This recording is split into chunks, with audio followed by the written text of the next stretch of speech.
The story continues, and thanks to Summer, everyone at the crime scene finally sees the criminal behind the murder. Poor Summer feels exhausted after pushing herself, but once again, because of her efforts, we get a clear look at the person responsible for these murders in this joint. They notice that the victim didn't resist at all, as if he had been asleep the whole time. This leads Renee to believe he was possibly drugged with dream water. Soraya agrees, as it's the only explanation for why Pickaxe didn't even make a sound. His throat was slit, but only enough to draw blood, because Pickaxe had already been dead long before. Suddenly, a police officer reports back, claiming to have found out the murderer's identity. The officer states that the killer's name is Manes, and that he used to be part of the patrol. This officer knows this because he had worked with that killer before. Manes lives in the inner city district, near West Street and the Sheep Pub. Nightingale is pleased with the report. Now that they know who the criminal is, they won't have to waste time searching for him. With that, Nightingale decides to raid his house. Later, they arrive at his place and find him sleeping soundly. But his sleep is quickly interrupted when the officers arrest him and tie him down. Renee breaks it down to this bastard that he's under arrest, then grabs him by the hair and slams him to the ground. Renee is absolutely furious to see this traitor who was plotting against Prince Roland's plans. He wants this bastard to hang at the city gate as a clear warning to other criminals who might harbor ill intentions. But the bastard tries to run his mouth, denying the accusations. That's when Renee punches him hard enough that teeth fly from his mouth, sending him crashing down. Renee lets him know that they've seen everything with their own eyes, so there's no room for argument. This is when Nightingale steps forward to continue the interrogation. She asks him about the mastermind who wants to kill the rats who applied for jobs, and the meaning behind those paintings on the walls, the crown marked with a cross. Not to mention, the dream water mains fed to the victims isn't cheap, and it's even harder to buy now that the rats are gone. Renee roars at the bastard to start spilling everything, or else he'll face the wrath of the elites. But the bastard stays silent, so Renee keeps punching him. Finally, Mayonnaise speaks up and owns up to all the atrocities he's committed. He claims that someone in the inner district had tasked him with the job. The mastermind offered him 4 golden royals for every person killed, and further assured him that civilians would end up hating the police for it. If they killed enough people, the common folk would start believing that the police didn't have enough power to protect them, and the patrol would make a comeback. Mayonnaise admits he doesn't know exactly why the mastermind chose him for the job. They had met at the pub, where the mastermind handed him a bottle of dream water and told him he'd strike it big if he followed the instructions. Mayonnaise claims he had no savings, and after his application to the police force was rejected, he was left jobless, filled with resentment toward the police. That's why he did something he clearly shouldn't have. Nightingale then questions the bastard, asking if he knows anything else about the mastermind. He denies it, pretending he has no idea. This gets Nightingale worked up because she's sure he's lying. That's when Renee warns the bastard that Nightingale is a witch and can easily see through lies. Mayonnaise insists that the mastermind never told him his name, so he can't confirm anything about him. However, he admits that the mastermind didn't seem like an elite. When they met 2 days ago, the man was in a rush. Then, he suddenly remembers the uniform the man was wearing. It had a symbol that looked like a flower petal. The mention of a flower petal instantly reminds Renee of the honeysuckle crest. The man claims he doesn't know the full details, which is why he was trying to avoid spreading any misinformation. After all, why would the honeysuckle family harm the prince when they are his protectors? Renee is also sure that Petrov wouldn't do something like this, so it has to be someone else. He then decides to wait for the next meeting between him and the mastermind. When that happens, they'll capture the person behind these killings. Meanwhile, Nightingale notices that Maines doesn't seem to be lying about anything. That's when Detective Lightning and Maggie arrive on the scene, informing them that the prince's meeting with the fortress officials is over, so they should be heading back. The mention of the meeting jolts Nightingale out of her thoughts as a realization sinks in. She reflects on the fact that the prince is currently meeting with the elites to discuss the new city hall. That means no one is guarding him. He's been left inside the conference room with no guards. If the killer is really the member of Honeysuckle family, he would definitely have access to approach the prince. Seeing the urgency of the situation, she quickly tells Lightning to take her to the prince immediately. And so, they speed through the sky above the streets, confident they'll arrive within 3 minutes. Nightingale feels tense with each passing minute. The murders started 3 days ago, the same time Petrov's letter arrived at Border Town. It all feels suspicious to her, as if they had always been waiting for the perfect opportunity to catch the prince alone, with no one around. And so, as we see, Roland has been pierced by a sword. Nightingale rushes to the scene, but when she gets there, she finds a body on the ground. Tears well up in her eyes as she thinks that Roland is dead. She watches as the officers arrive and turn the body over, only to reveal that it's actually the assassin who got screwed instead. He was a guard from the Honeysuckle family. Just then, Prince Roland catches everyone's attention, and without a second thought, Nightingale throws herself into his arms, hugging him tightly. Roland then turns to the panicked crowd in order to calm them down. He instructs everyone to carry on with the lunch and stay inside the castle, as the meeting will continue in the afternoon. A while later, Nightingale fills Prince Roland in on everything. How the serial killer, Maines, was linked to this assassination attempt. She explains that they found out a guard from Honeysuckle was behind the attack, which is why they rushed over immediately. Their plan was to create a diversion, giving the assassin a perfect chance to strike the prince. She's relieved beyond words that he's safe. Roland, however, is visibly disappointed. Petrov, standing nearby, looks equally guilty, admitting that he had no idea something like this would happen.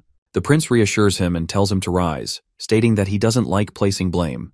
However, he does point out that it is Petrov's fault for leaving holes in security and failing to properly vet his personnel. He then orders Petrov to investigate the assassin's identity and origins, and he wants answers as soon as possible. Once Petrov leaves, Roland explains that it was thanks to Sylvie's immediate warning that he was able to escape in time. He also admits that the assassins made a dumb mistake attempting the attack inside the conference hall. Even though no weapons were allowed, the assassin was still a guard, and he managed to hide a dagger in his clothes to bypass the pat-down. Another misstep on his part was carrying a stone of divine judgment. While it was common for guards to wear one while patrolling outside, it made him stand out too much in the room, especially since no elite was allowed to carry a stone. The slight gap in the crowd gave Sylvie just enough time to notice him immediately. With her warning, Roland drew his revolver and flicked the safety off. Though the prince was stabbed, the blade failed to pierce Soraya's special cloth, which saved his life. Wasting no time, Roland fired at nearly point-blank range. Two 12mm bullets tore through the assassin, killing him instantly. The situation was over before it could spiral out of control. But Nightingale still feels uneasy about all of this. If he hadn't managed to flick the safety off in time, or if the revolver had malfunctioned, Roland would have been doomed. Her frustration shifts to Lightning, who had left the prince alone in the first place. Poor Lightning, who only wanted to play detective, nearly bursts into tears as she apologizes over and over. She swears she'll never leave the prince unguarded again. Next time, she'll stay at her post, no matter what. But Nightingale still insists that the prince punish Lightning and Maggie for failing to carry out their assigned duty. If Lightning had been there, she could have picked him up and flown him away. However, Roland doesn't believe strict punishment is necessary. Still, Nightingale keeps pressing the issue. Eventually, the prince gives in and decides on a punishment for Lightning. She will have to complete 3 exercises in math and science after lunch. Of course, this punishment is as brutal as it gets, leaving poor Lightning completely shocked. The aftermath of the shock is so severe that her muscles stop working from sheer disbelief, forcing Sylvie to drag her away. Later, Nightingale starts feeling remorseful that she wasn't there to protect the prince herself. But Roland reassures her that she did everything perfectly. He gives her a different perspective. He points out that the only reason the assassin, Sheo, attempted to kill him in the conference hall was because there was a powerful witch protecting him. Diverting her was the only way for the killer to even have a chance. But Nightingale still doesn't like the fact that the killer almost succeeded in his assassination attempt. Roland, however, doesn't see it that way. He believes failure is failure, and the only reason the assassin failed was because of her. He thanks her for all the effort she has put in, and tells her that he truly appreciates her concern. Finally, Nightingale feels at ease. She smiles, acknowledging his words. The investigation concluded that the assassin, Sheo, was not from the Western region, and used to be one of Duke Ryan's patrol soldiers.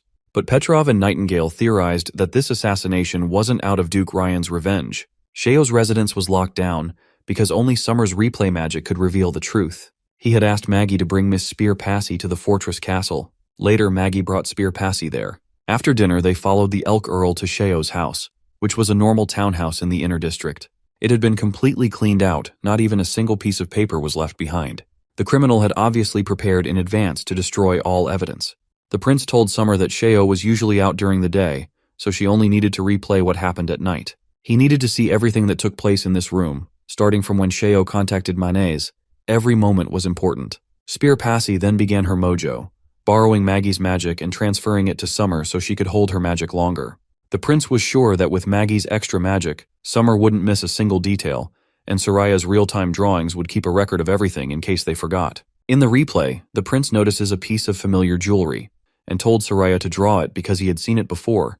It might be something special. After painting it, she shows it to the prince. It turns out to be a jewel, engraved with the Star Tower and spears, which is the crest of the royal court. This leads Nightingale to believe that perhaps Sheo was sent by Timothy. But Prince Roland believes this jewel actually belonged to the king, Wimbledon, his father. Nightingale reminds him that Wimbledon was supposed to have been killed by the first prince, Gerald. However, The prince claims that he has seen this before in his father's office. When he asked about it, his father explained that every jewel represents a brave warrior loyal to the castle. The more jewels there were, the more stable the Wimbledon throne was. This means Shio was probably a sleeper agent appointed to Duke Ryan's side, monitoring the entire western region. Renee then questions why Sheo would try to kill him. In response, the prince theorizes that Timothy likely found the list of rings. Once he had a ring that represented Sheo, Sheo had no choice but to carry out Timothy's order, even if it was meant to assassinate Prince Roland. The crest means everything to them, and they would do anything for it. In the end, Sheo throws the crest away and destroys it, because in his eyes, if there is no crest, then there will not be any orders either. Later that night, Nightingale sneaks out of her room and quietly lays beside the prince. She feels guilty coming here, especially since Anna has a relationship with him, but she can't resist anymore. The next day arrives, and Prince Roland wakes up, totally tired. He notices that breakfast is already there, and it seems Nightingale was the one who brought it. Seeing how Nightingale is in an unusually good mood, he asks her out of curiosity, wondering if she had a sweet dream. Well, what she did last night was nothing short of a dream, so she confirms his guess. He then reminds her that she will be accompanying him today. He argues that if Timothy really used the list of rings, there may be sleeper agents elsewhere in the western region, and he can't interrogate everyone himself. Not to mention, some of these sleeper agents should not be wasted on Timothy's orders, as they have higher potential than that. Nightingale is ready to follow him wherever he wants to go. That's when he shares with her that they're heading to the mines and the salt wells, and it's one of the main reasons he came here. Later, they arrive at the mines, where they meet a man named Denver, who acts as their guide. He reveals that many generations have worked around these mines, and the hunters who first discovered them were his ancestors. The Kelly family has served 3 dukes, and their maps are as tall as a person, and no one knows the mines better than they do. The prince then inquires about why no one is working now. Denver explains that it's because of the months of demons. Since they only recently ended, the snow around the mountains has melted into the tunnels, flooding the deeper sections. Though the mines have drains and wells in place, they fill up too quickly for them to siphon the water away, so operations are temporarily shut down. According to precedent, they can only start working again in the summer. The prince is confident that a few steam engines would be enough to siphon the water. Since Denver doesn't seem to know about steam engines, the prince elaborates, explaining that a steam engine is a machine that can keep the mines running all year round. With that settled, the prince decides to proceed further. But before they go deeper inside, Denver stops the prince and presents him with a gift on behalf of the Kelly family. The box contains an exquisite rainbow stone, selected from the purest crystals. Its history stretches back centuries. When the prince opens the box, the brilliance of the object inside shines brightly, leaving him in awe. Then, suddenly, it dawns on him that this crystal seems familiar, something he had seen in his previous world. He remembers that this crystal was called diaspore. When diaspore reaches the quality of a jewel, it becomes incredibly shiny under extreme heat. Its mix of red and green is striking, which explains why people likened it to a rainbow. When diaspore loses its moisture, it transforms into corundum, which can then turn into valuable gems like rubies and sapphires. The prince then questions Denver about the remnants surrounding the stone when they dug it up. He wants to know what they did with the rocks, mud, and everything else they extracted along with it. Denver reveals that they simply piled them up at the foot of the mountain after sorting them out, discarding anything too impure or cracked to be made into jewels. But the prince confidently tells him that this is where they've been mistaken. If he's being honest, what they threw away is actually the real treasure. You see, diaspore is mostly made of aluminum oxide, and since it's a byproduct of bauxite, that means this place is rich in aluminum. The discarded rocks and mud are actually the raw materials for smelting, and aluminum is infinitely useful. Compared to iron, aluminum's low density and anti-corrosive properties make it a vital material in industry and transportation technology. Aluminum is also promising as a weapon material in this world, particularly for large airships. While the prince originally planned to prioritize other iron mines, this tunnel has been an unexpected surprise. So, he decides to adjust his plans and explore this one first. The scene then transitions to Slumber Island, where the ship carrying Princess Tilly and the other witches has finally arrived at the dock. To welcome her, the witches of Slumber Island excitedly rush toward her, jumping into her arms in order to exchange warm hugs, as they had missed her dearly. As Tilly shares warm hugs with her sisters, she has a profound realization. No matter what happens, this will always be her true home, a territory created by witches for witches. Then, a green-haired witch, Camellia, steps forward to greet her. Princess Tilly is glad to see her as well and thanks her for managing the territory in her absence. Camellia assures her that everything has gone smoothly. She believes constructing the slumber spell was definitely a great idea. While she plans to report the details later, for now, She insists that Tilly get some rest. As the witches begin unloading all the souvenirs Tilly brought from Border Town, they also find a stash of books among the cargo. The witches aren't exactly thrilled to see these thick books, especially since they had been expecting gifts like soap, perfume, or something more exciting. Camellia then turns to Princess Tilly and questions if she intends to teach everyone from these books. To which Princess Tilly responds positively. After all, gathering knowledge and broadening one's horizons is the only way to grow stronger. That's when Thunder speaks up, pointing out that widespread education isn't a simple task. It requires a lot of money and time, and when people put down their tools to study, a portion of the labor force is temporarily lost. Unlike business, the results aren't immediate. It requires patience and consistency. But Tilly firmly believes that education can bring incredible change, even for commoners. The two then exchange greetings since they haven't seen each other in a long time. Thunder takes the opportunity to ask about her trip to the Western region, curious if she found the answers she was looking for. Princess Tilly admits that she still hasn't gotten the answers she sought as the prince remains very secretive and omits information very carefully, but she was amazed to see how the Western region is flourishing under his rule. Meanwhile, the witches discover the stuffed toy Roland had gifted to his sister, and they all swoon over how soft it is. Wanting to avoid being bombarded with endless questions from the other witches, Tilly decides she'd rather hear Camelia's report first. In the office, Thunder also gets the chance to read all the valuable information Tilly managed to gather. It contains everything, from the existence of devils to the revelation that the ruins were actually created by witches. Not only that, but Border Town also discovered an ancient witch who has been alive for 400 years. The sheer amount of information is overwhelming, and Thunder is forced to admit that Tilly has learned more on this trip than he has in his entire life. Tilly then asks for Thunder's thoughts on the devils, wondering if he finds anything particularly frightening. He admits that he does feel a little spooked, but compared to his burning passion for exploration, that fear is nothing. Being an adventurer and explorer through and through, he's now itching to see that so-called living fossil from 400 years ago. Tilly finds it ironic that this guy wants to visit Border Town not to reunite with his daughter, but to meet Agatha instead. Thunder then proceeds to share his latest exploits from his recent expedition east of the sea line. There, he witnessed a cliff formed entirely by seawater, where ships could somehow sail on vertical water. What's even more incredible is that he managed to climb the cliff and watch the entire process of the tide in action. As the current sped up, the ship started plummeting toward the lowest point of the cliff. If Molly hadn't protected it, the impact alone would have snapped the ship in half. He kept turning the wheel, trying to steer toward the rushing water. Coincidentally, a strong wind was pushing against it, creating a fascinating balance between the two forces. The ship couldn't move forward another step, yet it wasn't being pushed down the cliff either. But based on his observations, even if the ship had been pushed off, it would have been just like climbing up, but in reverse. It would have simply landed at the lower part of the cliff. The whirlpool eventually filled up, and from the top of the sea line, they were able to witness the entire phenomenon unfold. The height of the sea line shrank while the sea level rose, and that, Thunder reveals, is the truth behind the tides. The sight was extraordinary. From a distance, it looked as if they were stuck on the side of a cliff, with their sails perfectly parallel to the sea's surface, like they could fall at any moment. Tilly struggles to make sense of it, but Thunder insists he saw everything with his own eyes. Half a month later, the tide began to recede at the same time as Phantom Island did. He asks if she remembers that place where the sea level drops rapidly, as if there's a massive hole at the bottom swallowing all the water. Tilly, however, dismisses it as just a theory. No one really knows what the seafloor looks like. But Thunder pushes forward, asking her why she thinks this part of the ocean is called the Whirlpool Seas. He reminds her that she mentioned how the continent was ruled by witches 400 years ago, so maybe the name itself comes from an even earlier time period.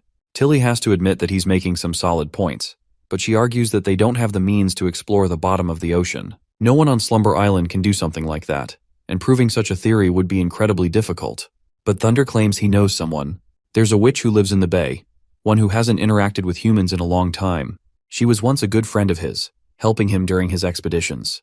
But ever since her abilities awakened, she bid farewell to the land. Sometimes you can hear her song drifting through the fog out at sea.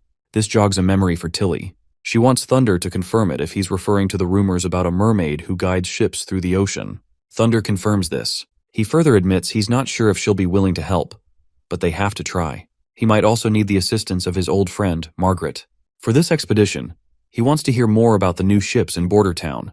He's heard they don't require wind to sail, which would be incredibly useful for his expeditions. Money isn't an issue, and the sooner he gets his hands on one, the better. So he asks Tilly if she can send a letter of purchase to Prince Roland on his behalf. He also makes one more request. He doesn't want his daughter finding out about his adventures. Tilly understands his reasoning and assures him she won't say a word. The scene transitions to Longsong Fortress, where a newly revolutionized ship designed by the prince is docked. Thousands of people are lined up, eager for a chance to board and sail to Border Town. Some hesitate, uncertain about moving to such an unfamiliar place. But many see it as an opportunity of better jobs, higher wages, and the chance to earn more silver. And who wouldn't want extra money? Some dream of making enough to buy themselves a bicycle. Meanwhile, Prince Roland is busy guiding Petrov before his departure for Border Town. He goes over the assignments Petrov needs to handle and, after ensuring all responsibilities are properly handed over, he finally boards the ship. With only a week left until the spring assault, Roland feels relieved knowing Iron Axe is taking care of the military preparations in advance. Their main focus right now should be on crop production. If they plant their spring seeds diligently, they will have enough food stockpiled to feel secure. Nightingale also expresses her confidence in their agriculture efforts. With both their agricultural director and Leaf's Gold 1 ability, she believes they are set for a successful harvest.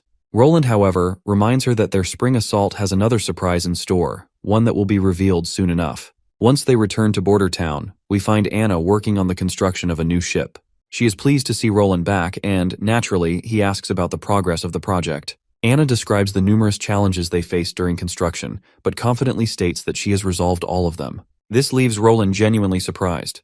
The issues she mentioned were far too complex for the average person to solve, yet she handled them effortlessly. She then asks him if he has a name in mind for the ship, but Roland admits he hasn't thought of one yet.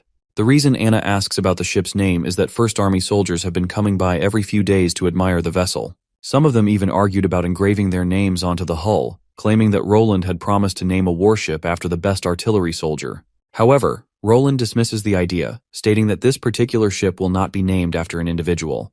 The first warship's name will not only symbolize itself, but also represent its entire class. He refuses to grant such a significant honor to a single person. With that settled, they decide to simply call it Roland, officially naming it Roland 1 Warship. The scene then shifts to the capital, where a group of men, including this guy in a red coat, and he is always staying in the capital in order to keep an eye over any move Timothy makes, and report it to the prince as soon as possible. Everyone refers to him as Tassa. The discussion revolves around Timothy's latest move. It seems Timothy has begun his offensive, sending a fleet of 500 men to blockade the Redwater River, aiming to cut off Border Town's trade routes. The fleet consists of 4 battleships and 200 fully equipped soldiers, reinforcing the blockade. Tassa is determined to report this development to Prince Roland as soon as possible. However, before doing so, he takes a moment to read a message he has just received from the prince. After reading it, he reassures his fellow members that they no longer need to worry. Prince Roland, along with the First Army, has already set sail, and their target is none other than the capital itself. The scene transitions back to Prince Roland. Nightingale appears, immediately noticing how unusually happy he seems. She assumes that his good mood must come from the fact that he will finally see his home after such a long time. But Roland denies it, stating that the Western region is his only true home. He insists that his happiness comes from knowing that he will soon be able to end this conflict with Timothy once and for all. Of course, Nightingale, with her ability to detect lies, knows better. A faint blush creeps onto her face as she calls him out for lying. Exposed, Roland finally admits the real reason for his happiness. He is simply satisfied with the fact that he managed to establish so many warships in just 1 month. Nightingale then shifts the conversation. She sincerely thanks him. She is grateful that he is bringing an end to the conflict and stabilizing Greycastle. Under his rule, both mortals and witches will finally be able to live in peace. She had always believed in him, but she never expected this day to come so soon. However, Roland reminds her that victory will not come instantly. Even if he defeats Timothy, there will still be remnants of the elite who resist or struggle against his rule. Fully unifying Greycastle may take years. Hearing this, she quietly worries that she might not live long enough to see that future. But before she can dwell on the thought any longer, Roland swiftly flicks her forehead. No talk of dying is allowed here because he would never let her go so easily. Nightingale argues that as a battle witch, she is always on the front lines. The possibility of dying early is something she has already accepted.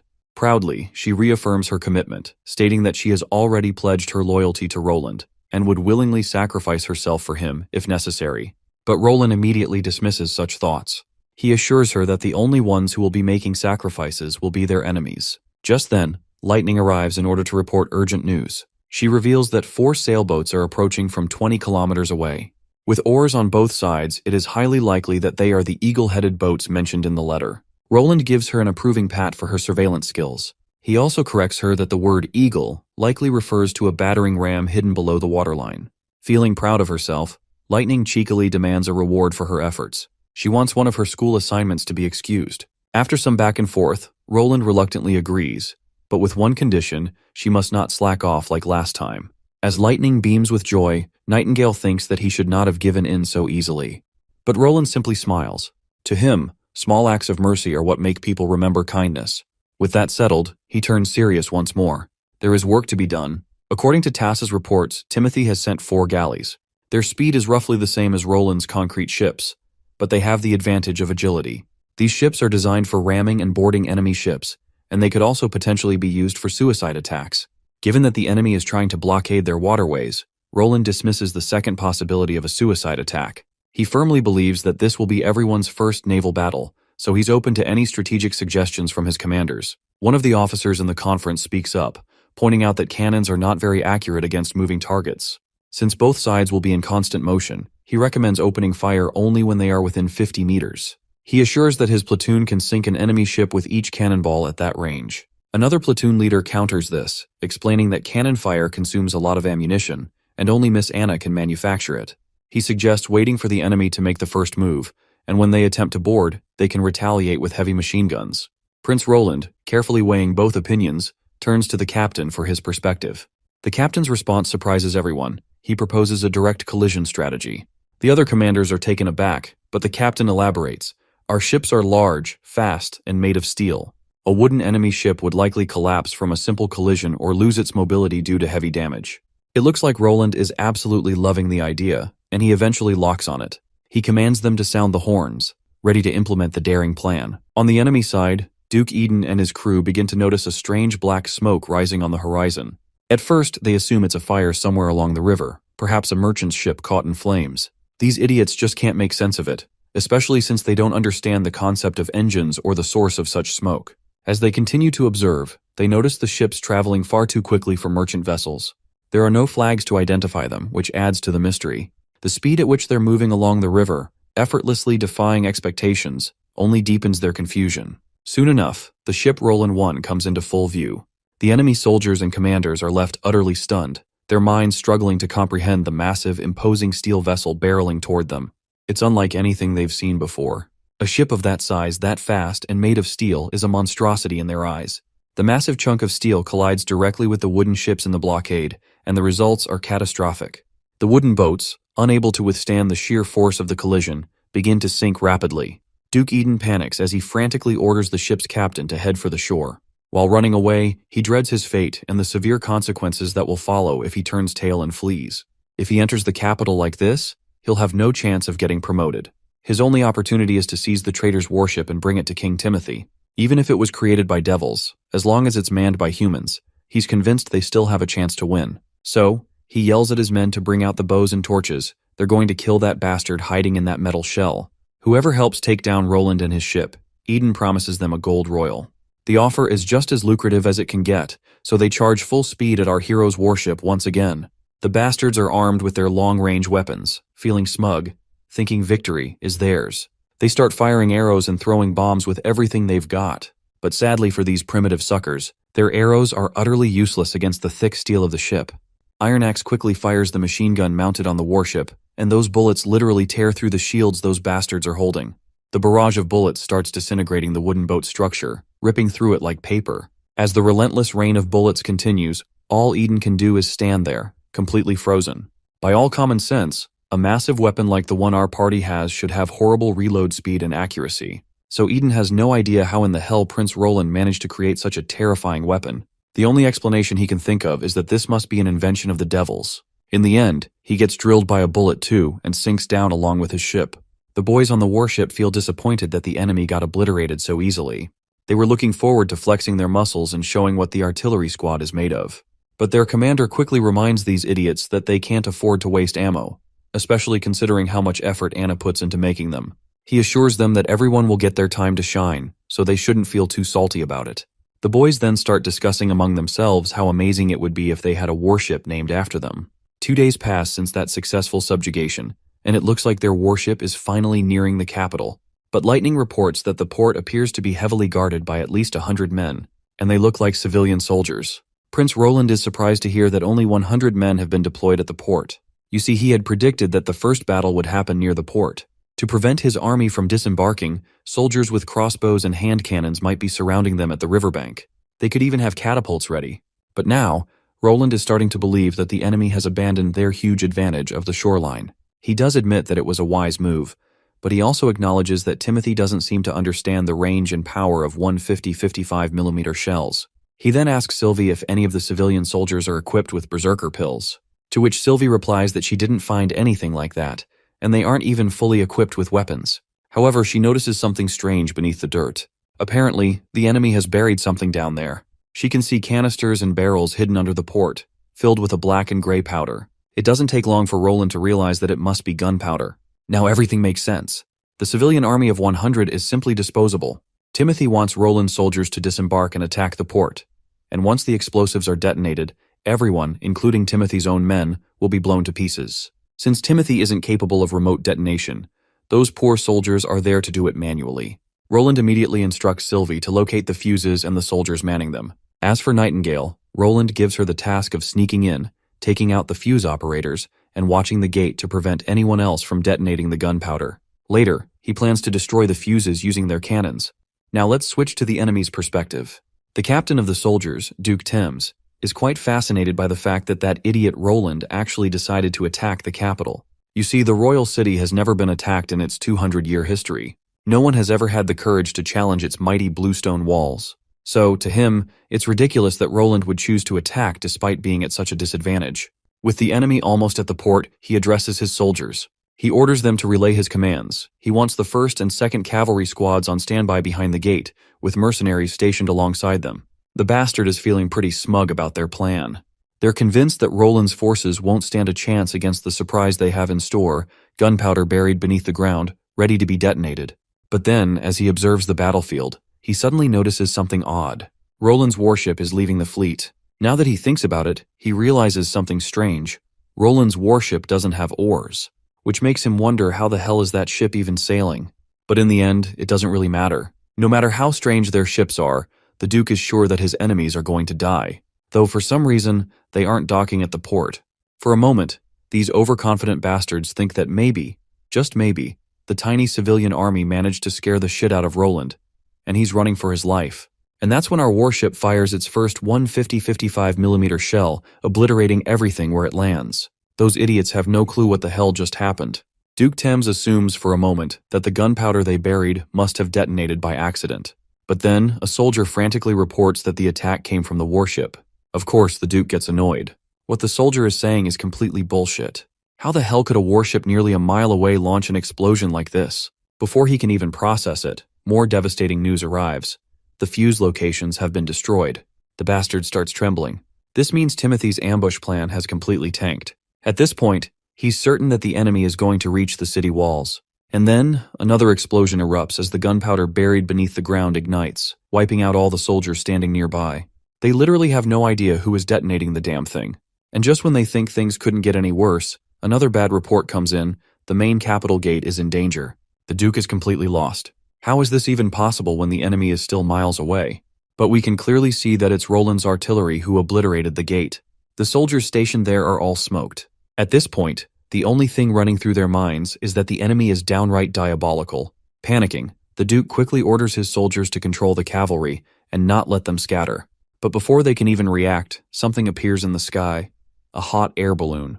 Wendy doesn't waste a second before deploying one of the bombs. Lightning ensures the bomb lands in the perfect spot, and in an instant, it crashes down right over the main gate. The wall crumbles, burying the soldiers beneath it. In a matter of minutes, Roland's strategic prowess has completely wiped out the enemy's defenses, without even stepping foot on the port. Sylvie is somewhat horrified by all the destruction, and the enemy is now completely defenseless. But Nightingale believes that these shitheads deserve every bit of it. If the roles were reversed, the enemy wouldn't have been any less ruthless. But Prince Roland believes that no matter who wins, war always comes at a price. Right now, though, he has no time to brood over the horrors of war or the virtues of pacifism. This isn't just about survival. It's a battle for power, ideals, and most importantly, a war of eras. When an inferior era is replaced, it never fades quietly. Massive bloodshed is inevitable, and if someone has to suffer, Roland would rather it be his enemies than himself. With that, he orders his soldiers to sound the horns and take the city. Iron Axe and his first army platoon are ready to comply.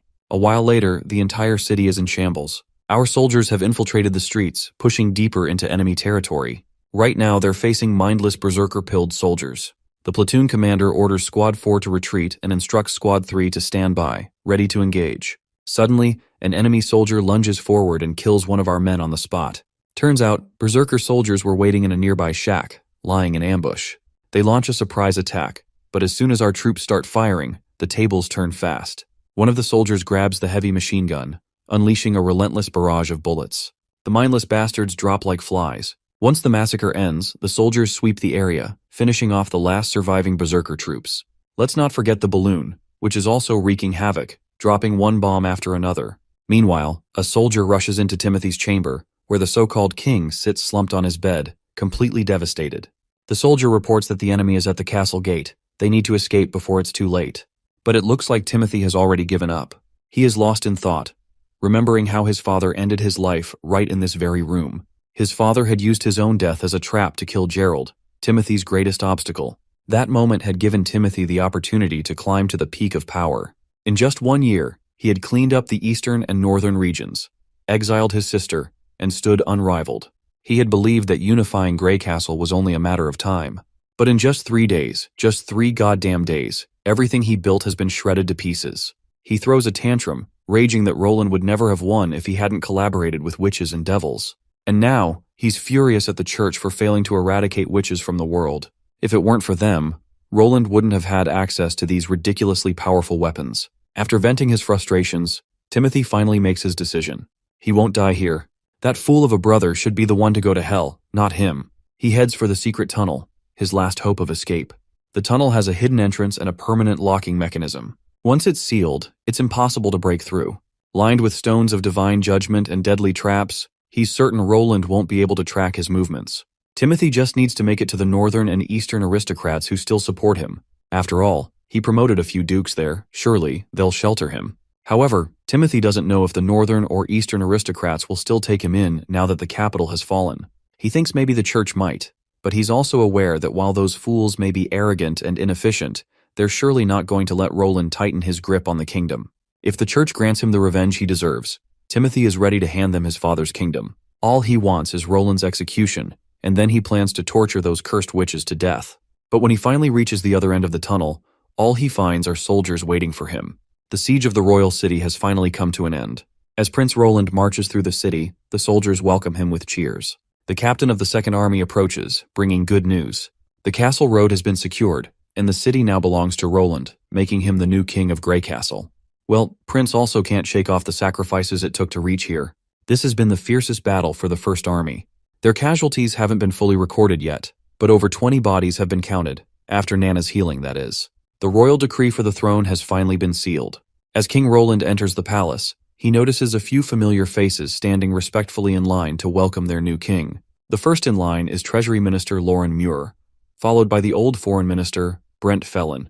There's also Judiciary Minister Paul, the current Prime Minister Duke Wake, and Communications Director Marshall. All of them had served the late King Wimbledon, and some of their families can trace their roots back to the founding of the Wimbledon family, the time when Timothy Wimbledon inherited the throne. These men all served him faithfully. Prince Roland can tell that they seem willing to pledge their loyalty to him as well. However, he doesn't need them.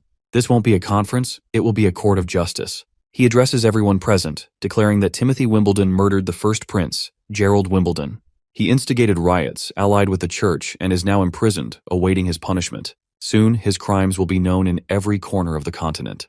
He then questions if anyone has anything to say. The current Prime Minister, Duke Wake, steps forward, admitting that Timothy's crimes cannot be ignored. He claims that he had tried to convince Timothy to reconsider his actions, but to no avail. He expresses relief that Prince Roland has finally cleared the dark cloud that hung over the castle.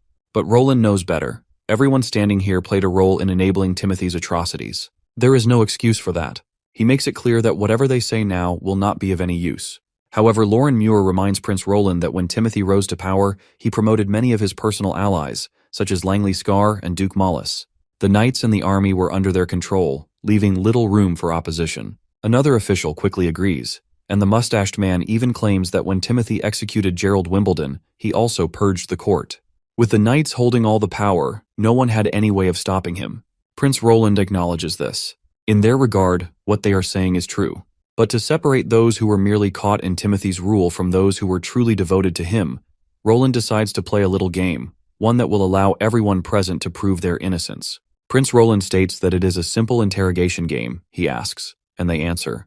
If anyone lies, they lose. He further clarifies that each person will only have one chance. If they lose, they might face the guillotine, slave labor, exile, or property seizure.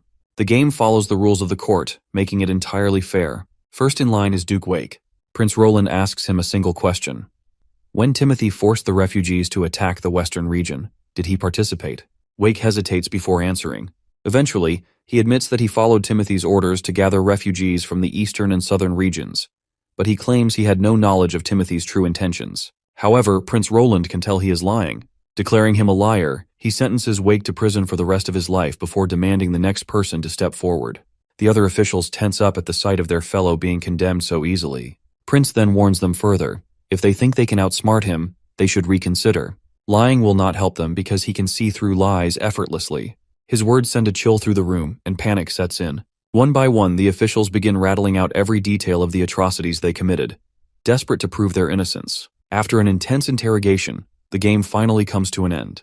Those who are found guilty are thrown into the dungeon, while the remaining ones are allowed to leave the castle. With the matter settled, Prince Roland now turns his focus to restoring order in the castle. Once stability is ensured, he will summon the people back to the city. Prince Roland wants to make it clear that his governance will be unlike that of his father or Timothy. To drive the point home, he reminds everyone of the game they just played and warns them that there will be more like it. Sorry for calling Roland a prince, since he is now a king. I will try my best to not call out him with his previous title. Then we hear Roland's thoughts. He voices his frustration. He does not wish to stay in this place longer than necessary, but he has no choice. The capital still needs to be managed, and for now, he must rely on smaller aristocrats with clean backgrounds until the city hall's trained officials take over. After spending a day sorting out the mess, it is time to meet his brother in the dungeon. As he descends, he notes that this dungeon is far better than those in the outer districts. No leaking water, no rats or cockroaches scuttling around, and no stench of mold and moisture. Finally, he arrives face to face with Timothy. The moment Timothy lays eyes on him, he is left questioning if this imposing figure is even the same Roland Wimbledon he once knew. But Roland makes it clear that he is indeed Roland Wimbledon. Timothy keeps denying it, insisting that the brother he knew would never look at him like this. Roland merely smirks in response before sharing a memory from their childhood, like how Garcia and Gerald had once dared him to go into the chapel's basement when he was 12. Timothy had stolen a key from the guards and used it to lock him inside, leaving him trapped until morning, only to return and mock him. Back then, Roland had neither the courage to fight back, nor the bravery to face his older brother. But now things have changed. Timothy begins blaring, claiming that Roland is a devil, and some foul creature has taken his appearance to steal the kingdom. But Roland calmly reminds him that he is no better than any devil himself. He murdered their father and pinned the blame on their brother just to seize the throne. He reminds Timothy that their father despised the church, yet Timothy allied with them. He used innocent people as pawns to invade their siblings' territories. Now, in just a year, the kingdom is in complete ruin, cities are burning, refugees are everywhere. Even a devil would not have been so cruel. Timothy shouts in response, insisting that he did not kill their father. Their father committed suicide. He was possessed by the devil, just like Roland. This unexpected claim catches Roland off guard. Timothy further comes clean that he is telling the truth. Their father was lying in bed as usual, but then, out of nowhere, he took a dagger and stabbed himself, all while smiling. He had even been wearing a stone of divine judgment. It happened so suddenly that no one had time to stop him. This revelation gives Roland pause. If the king had been wearing a stone of divine judgment, then how could he have been controlled? Nightingale, standing nearby, offers a reminder. There exists a type of pure witch who can take on the appearance of anyone. The pieces begin to fit together. If the church was behind this, it would make perfect sense for them to use the throne decree to throw the kingdom into chaos. However, speculation is not enough. They need proof. And the only way to get the truth is from a church archbishop. Nevertheless, Roland confronts his brother one last time, making it clear that there is no escape from the consequences of his actions. He reminds Timothy that he murdered Gerald, spread violence throughout the kingdom, allied with the church, and used berserker pills. His reckless rule has led to the deaths of countless people. There will be no cover-ups, no fabricated trials like Gerald's. This time, everything will be real. Timothy's crimes will be publicized for all to see. He will be put on trial, and then, just like Gerald, he will face the guillotine. But Timothy refuses to accept his fate. He keeps ranting about Roland being a pawn of devils, insisting that he will not allow a demon to rule the kingdom. He argues that even if Roland becomes king, he will never be able to stand against the church. Only he, Timothy, truly understands what they are capable of, because he has read their father's notes. But Roland reminds his dumb shit half-witted brother that he knows far more than Timothy could ever imagine. He doesn't just understand the church's schemes, he also knows what the future holds. He is well aware of the difficulties ahead, and he knows that Timothy does not have what it takes to lead their people through the trials to come. For Roland, this is not just about punishing a traitor, it is about preparing for the greater challenge ahead. Timothy's rule has ended, and so must his life. Still, he assures Timothy that his journey to hell will not be a lonely one. Many of his loyal followers will accompany him, so he can rest easy, knowing he won't be alone.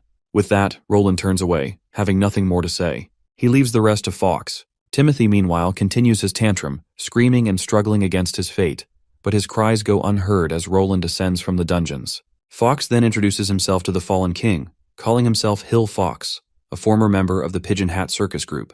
Timothy may not recognize him, but this man remembers this shit of a king all too well. Fawkes claims that because of Timothy, he lost his wife and was forced to become a rat. He has always tracked Timothy's movements, reporting them to Prince Roland. Timothy's plans to manufacture snow powder and forcibly deploy civilian troops into the western region, all of them were leaked by Fawkes himself. Timothy, of course, starts ranting again, insisting that Roland is the real devil and that Fawkes shouldn't serve him just for the sake of a woman. But Fawkes doesn't give a damn who he serves, as long as he can get his revenge. If it meant serving a devil and going to hell with him, so be it. And now he's more than happy to help stoke the fire that will burn Timothy to ashes. The scene transitions to Nightingale and Wendy, getting ready for bed. Wendy feels exhausted after dropping all those bombs from the balloon. Maggie and Lightning have already fallen asleep. Wendy then questions Nightingale if she plans to visit her old home in Silver City. She figures it would only take half an hour if she takes Maggie with her. She also reminds her about the little brother she left behind. But it's clear Nightingale has no desire to see the people who abandoned her. So she makes an excuse, claiming that this is a time to keep the city in order. Enemies are lurking everywhere, and she can't afford to leave King Roland even for a single step. Once things stabilize, she'll have plenty of chances to go. Well, Wendy had thought she would emphasize her severance from the Glenn family like she always had, but it seems she doesn't hate her brother anymore. Nightingale believes that if it weren't for his betrayal, she wouldn't have met Wendy or King Roland.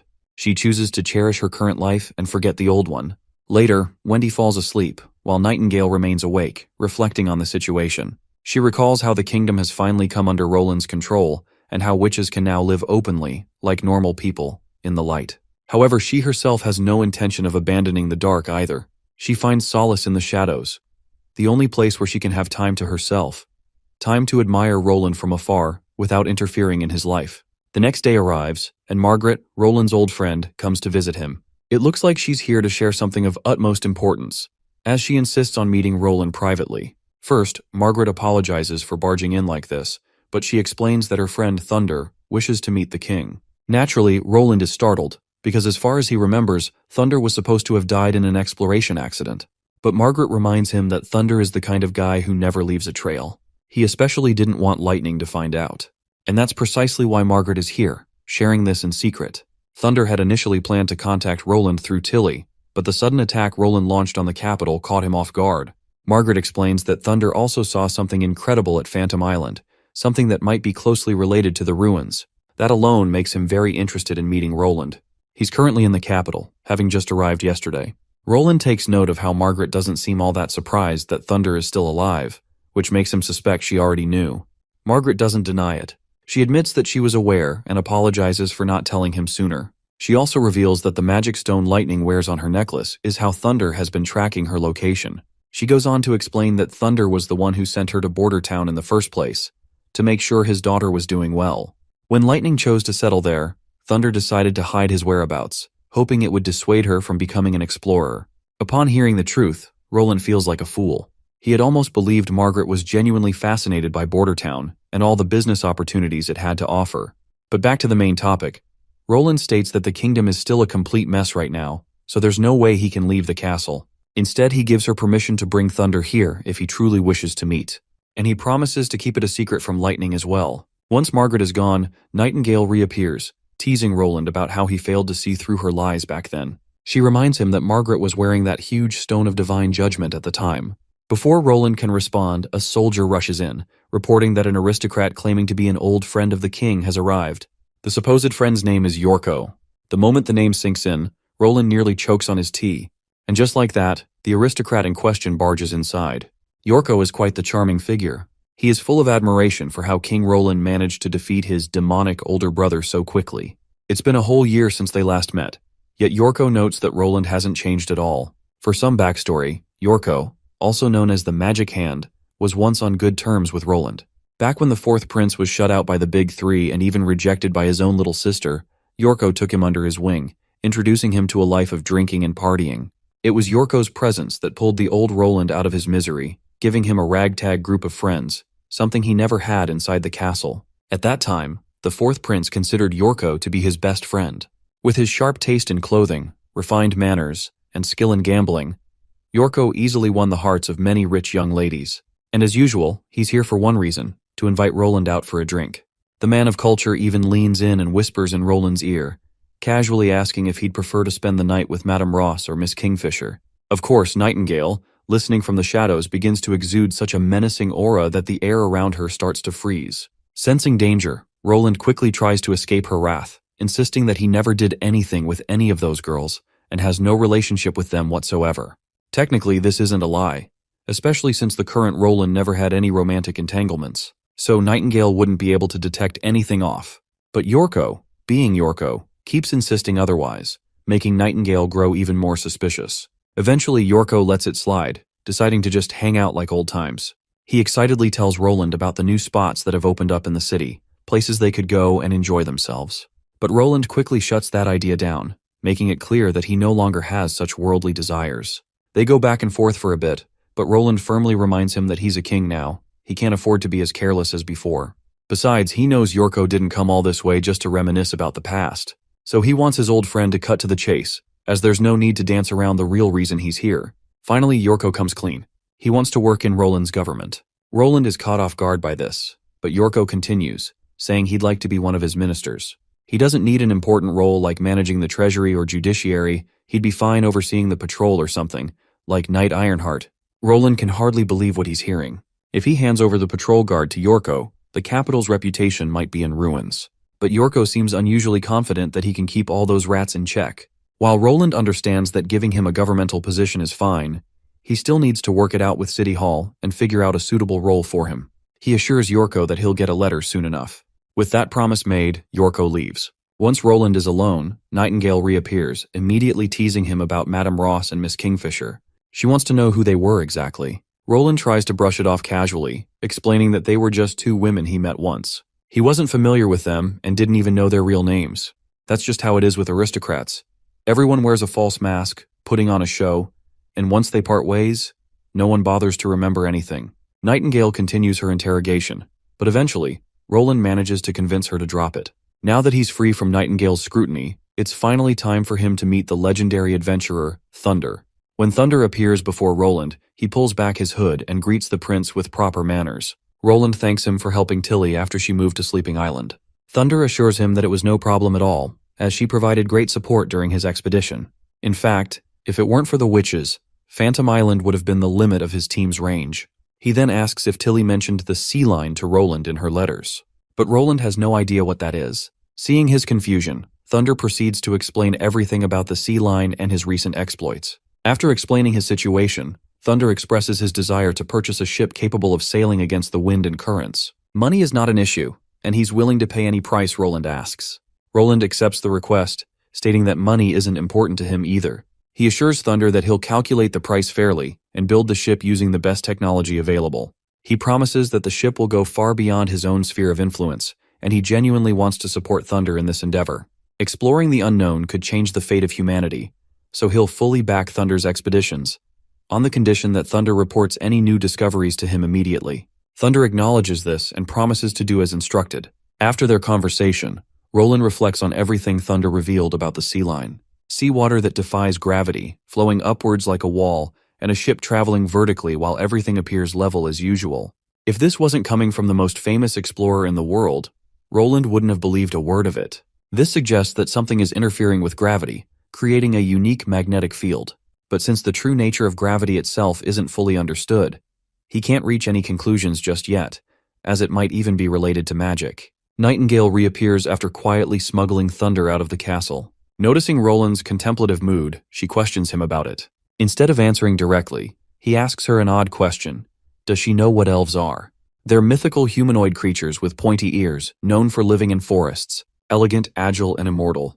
Well, Nightingale admits that she's never even heard of elves. In response, Roland explains that he's seen them in storybooks. They are fictional creatures that were once spread across the continent but were eventually pushed deeper into the forests by humans, to the point of extinction. They were intelligent, but their numbers were far smaller than those of humans. The elves never stood a chance against the overwhelming human armies. Forced to retreat into barren lands, their civilization began to decline, and eventually, humans surpassed them in technology. In the end, the elves were completely subjugated, enslaved, with no way to fight back. Right now, Roland warns, humanity is in the same position as the elves once were. The technology humans currently possess is primitive. They are confined to a corner of the continent, knowing almost nothing about the outside world. He fears that if humanity doesn't broaden its vision, if people don't seek to understand the world around them, they will eventually be overpowered, just like the elves. The two divine wars have already cost nearly 1,000 years of progress, and he can only hope there's still time to change the course of history. The scene transitions to Border Town, where Sister Soraya is using her paint magic to help the neighbors. After finishing up, she hops onto her bicycle and makes her way toward the castle. Upon arriving, she finds her fellow sisters already gathered, prepared for their afternoon tea party. As they sit down to eat, Soraya begins to doze off in the middle of the meal. She quickly snaps back to attention when Sister Scroll calls for everyone's focus. Today's class has been cancelled. Instead, they will be testing Echo's abilities. Sister Echo steps forward, standing above the rest, ready to begin her song. The moment her voice fills the air, a shift takes place. Out of nowhere, the entire group finds themselves enveloped in a warm, cozy hot spring. The sensation is so soothing that all the witches are completely entranced, basking in pure bliss. For the first time, they experience the true power of rejuvenation, and it feels absolutely euphoric. The scene transitions to King Roland, waking up in his castle. The sky is clear, and the sun shines brightly. A perfect day for an execution. And we already know who the sacrificial goat will be. After a week of preparation, the evidence of the church conspiring with Timothy to overthrow the late king is now irrefutable. Not many aristocrats are being executed today, aside from Timothy, his underlings, the former prime minister, and the head judge. The rest of the condemned are all church followers. By the end of the day, the capital's church will be uprooted completely. No one who participated in the plague has been spared. When these criminals meet their end, the crowd will likely erupt in cheers. As Roland stands by the window, Nightingale asks if he isn't going to watch the execution take place with his own eyes. But the prince replies that Iron Axe and Tassa have it under control. He has more important matters to deal with. This morning he arranged for the Central Command to return to Neverwinter, and Barov will be arriving soon to help manage the aristocrats. He also believes Kyle Sichi will be eager to present his latest research progress to the Royal Alchemy Society. Just then, Yorko barges into the room, carrying his usual charismatic demeanor. He's here to pay his respects to Roland because, like many others, he hadn't initially believed that the church was responsible. But now that Bishop Philip has confessed, the truth is undeniable. Before Yorko can start rambling any further, Roland silently hands him a letter. As Yorko reads it, he finds out that it's a job offer from the prince. A long-term ambassador position, stationed in Radiant City, the capital of the Kingdom of Dawn. Roland explains that an appointed ambassador holds a much higher status than a regular one. The foreign king will treat him as an equal. But of course, Roland has chosen this post for a reason. In Dawn, Yorko can rampage as much as he pleases. The aristocratic ladies there are famous for their beauty. Perhaps this will be the perfect place for him. Yorko naturally accepts the offer without hesitation. Now that it's settled, Roland insists on teaching him proper etiquette before he departs for his new position. The prince hopes Yorko will settle in quickly and ensure the alliance remains strong. They will be fighting against the church together, after all. Yorko acknowledges this and leaves in a noticeably good mood. With that done, Roland turns to Nightingale. He instructs her to bring Sylvie, Lightning, and Maggie because he plans to visit the astronomers. They finally arrive at their destination in the balloon. Once Roland steps onto solid ground, he finds the army captain and Renee already waiting. The captain promptly reports that the perimeter is secured. Nothing is getting in or out, not even a mouse. Renee also reassures him that the astronomers' stones of divine judgment have been confiscated, so Miss Sylvie's surveillance won't be interrupted. With that, they introduce the scholar, Missan. The old man steps forward and bows respectfully before the prince. Roland immediately questions whether Missan is his real name. The old man responds positively and explains that it is a title awarded by the Astronomy Society to those who have discovered new stars. He named the Misan star, which forms the Misan halo with 3 others, following a cycle across the sky. He introduces the rest of the astronomers, 8 masters in total, each with their own discoveries. They express their willingness to share their knowledge with King Roland, teaching him all they know about the stars and the cycles of day and night. But Roland has little interest in learning about the stars themselves. He promptly requests to see all of their constellation maps. Once inside, he meticulously examines the maps. However, after reviewing them thoroughly, he fails to find any trace of the North Star or Sagittarius. A troubling thought crosses his mind. Perhaps this is not Earth at all, but a different world entirely. There is a sun and a moon, yet the sun is just one of countless stars in the vast Milky Way. The universe holds billions of galaxies, each filled with their own celestial bodies. It wouldn't be strange for this world to exist in some stable foreign solar system. Still, something feels off. The materials found here are so similar to those on Earth, but the evolution of life is a product of chance. A similar environment wouldn't necessarily produce identical results. Even more troubling, devils and demons don't seem like a natural product of evolution at all. And unlike Earth's astronomers, the scholars of Grey Castle have no concept of a zodiac. They don't recognize the 12 constellations. In fact, the stars in their maps appear far more concentrated than those seen from Earth's night sky. This would only happen if they were located closer to the galaxy's center, where stars are more densely packed. That realization only makes the possibility of this being Earth even smaller. Roland then asks how many people are part of the Astronomy Society. Misan responds that they have 12 astronomers, 156 students, and 67 craftsmen. Hearing this, Roland wastes no time making his decision. He announces his plan to shut down the observatory. He orders them all to pack their belongings and relocate to Neverwinter City with him. Naturally, the old scholar immediately raises his voice in protest. But Roland doesn't believe in fortune-telling or the idea that stars can predict the future. He makes his own decisions, and as the king of Grey Castle, he has the authority to shut this place down. In the western region, he declares, they will learn the true knowledge of the stars, not use them as mere tools for divination. Yet the old man refuses to back down. He insists that their work must not be interrupted, that they must continue to watch the sky at all times. And his reasoning is that this is an order that came from Roland's own ancestors. Roland quickly shakes his head, dismissing the old man's claim. There's no way to verify if any of this is even true. But the old coot, Misan, suddenly reveals that he does have proof, something meant for the king's eyes only. Curious but skeptical, Roland follows him into a secret chamber deep within the observatory. Once inside, Misan finally reveals the truth. He explains that he is merely carrying out an order from one of Roland's ancestors. The rulers of the past knew that a future descendant would one day attempt to shut down the astronomy tower. This, he claims, is not the first time it has happened. While alchemy and astronomy are both advanced sciences, they cannot be compared. Alchemy is a significant source of income for the kingdom, generating wealth through its discoveries. In contrast, astronomers require heavy investments, craftsmen, crystal lenses, and time, while producing nothing of immediate value. To prevent future rulers from dismantling the astronomy tower for the sake of saving money, the ancestors established an unbreakable rule. This rule was engraved onto a golden brick, ensuring its preservation across generations. Misan presents the ancient relic and reads aloud the inscription, "No one shall interfere with the astronomy tower's duty to watch the skies, for within them lies the fate of the universe." He then reveals that the Wimbledon family has been entrusted with a mission that spans centuries. It began when the very first Wimbledon set foot on this continent. This message is not hidden from the throne, yet there is a condition. A successor may only learn of this truth upon reaching the age of 30. The ancestors believed that if a ruler learned of this too early, he might panic, leading the kingdom to ruin. Misan then delivers the most shocking revelation of all. For generations, their true purpose has not been merely to chart the stars or study their cycles. All this time, they have been searching for the Star of Doom. He describes it as a crimson star, or rather, a red moon. When it descends, the world will be plunged into an unfathomable disaster. Roland narrows his eyes. He struggles to grasp the abstract nonsense this old man is spouting and demands he get to the point. Misan then proceeds to elaborate. This knowledge has been passed down orally through generations of chairmen. According to legend, a red star travels across the sky. When it appears at night, resembling a crescent moon, the world will be destroyed. Their duty, he says, is to find it before it transforms. If they can track its path, they might be able to predict doomsday. Of course, Roland has no idea what in the hell any of this means. Misan acknowledges the king's skepticism, but he is not surprised. The stars are always changing. The Star of Doom follows a specific orbit, one that spans centuries. It is rumored to complete a full cycle every 400 to 500 years. Its path is vast, meaning it only gradually comes close to their world. But when it finally nears, it will change. It will transition from a dim, unseen object to a blazing red star, and eventually it will take the shape of a crescent moon. However, the ancient order left behind by the ancestors did not specify exactly when the Star of Doom would descend. It is entirely possible that it still lingers somewhere in the sky, beyond their reach, invisible, but approaching.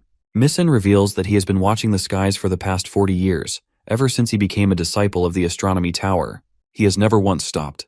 Perhaps 10 years ago he might have given up. But ever since he succeeded Scholar Meteor as chairman and inherited this sacred duty, he finally understood what he was truly looking at. This will be the first true star, a prophecy unlike any other, and the very reason the Astronomy Tower exists. Unfortunately, he does not have much time left to continue watching. Roland then questions that, if this so-called Star of Doom truly marks the end of the world, then surely the ancestors must have left behind instructions on how to survive. Well, it looks like Misan has no answers for this daunting question. He cannot offer Roland an answer. He can do nothing but gaze upon the sky on the king's behalf. It is the king's duty to lead his people and ensure their survival.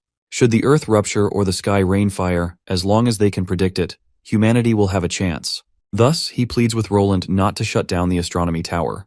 Roland considers his words. He understands the old man's concerns. For now, he decides to leave it at that. The Astronomy Tower will remain standing. He will send them better stargazing equipment and teach them the true knowledge of the stars. And as for when the red moon descends, Roland assures the old man that it will not be the end of the world. No matter what catastrophe awaits, he will ensure humanity survives.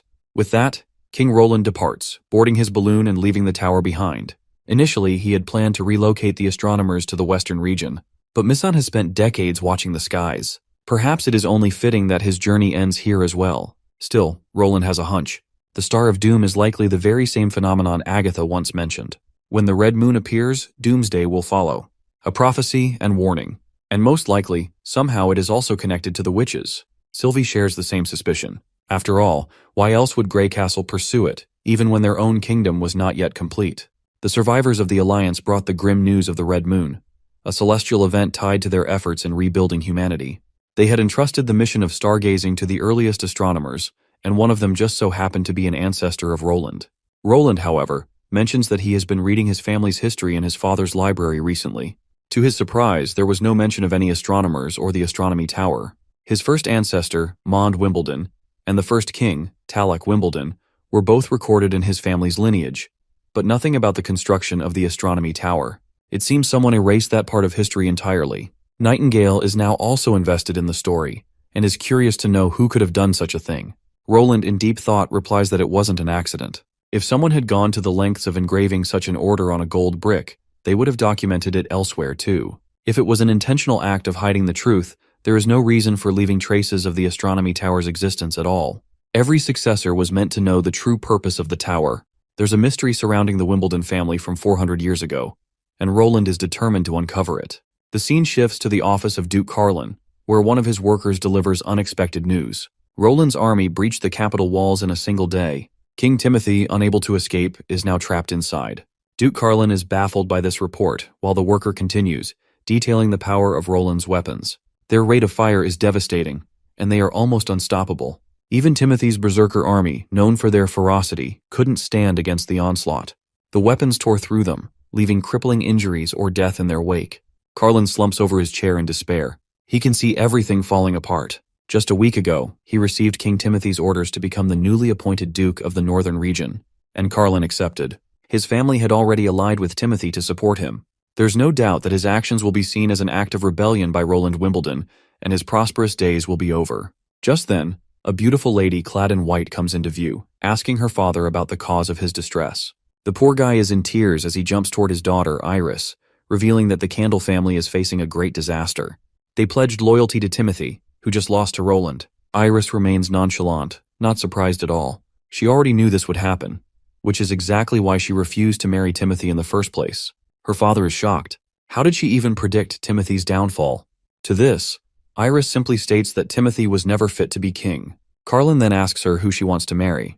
He's really curious to know who she thinks is better than Timothy. Iris, however, decides to put the marriage talk aside and focus on the real issue.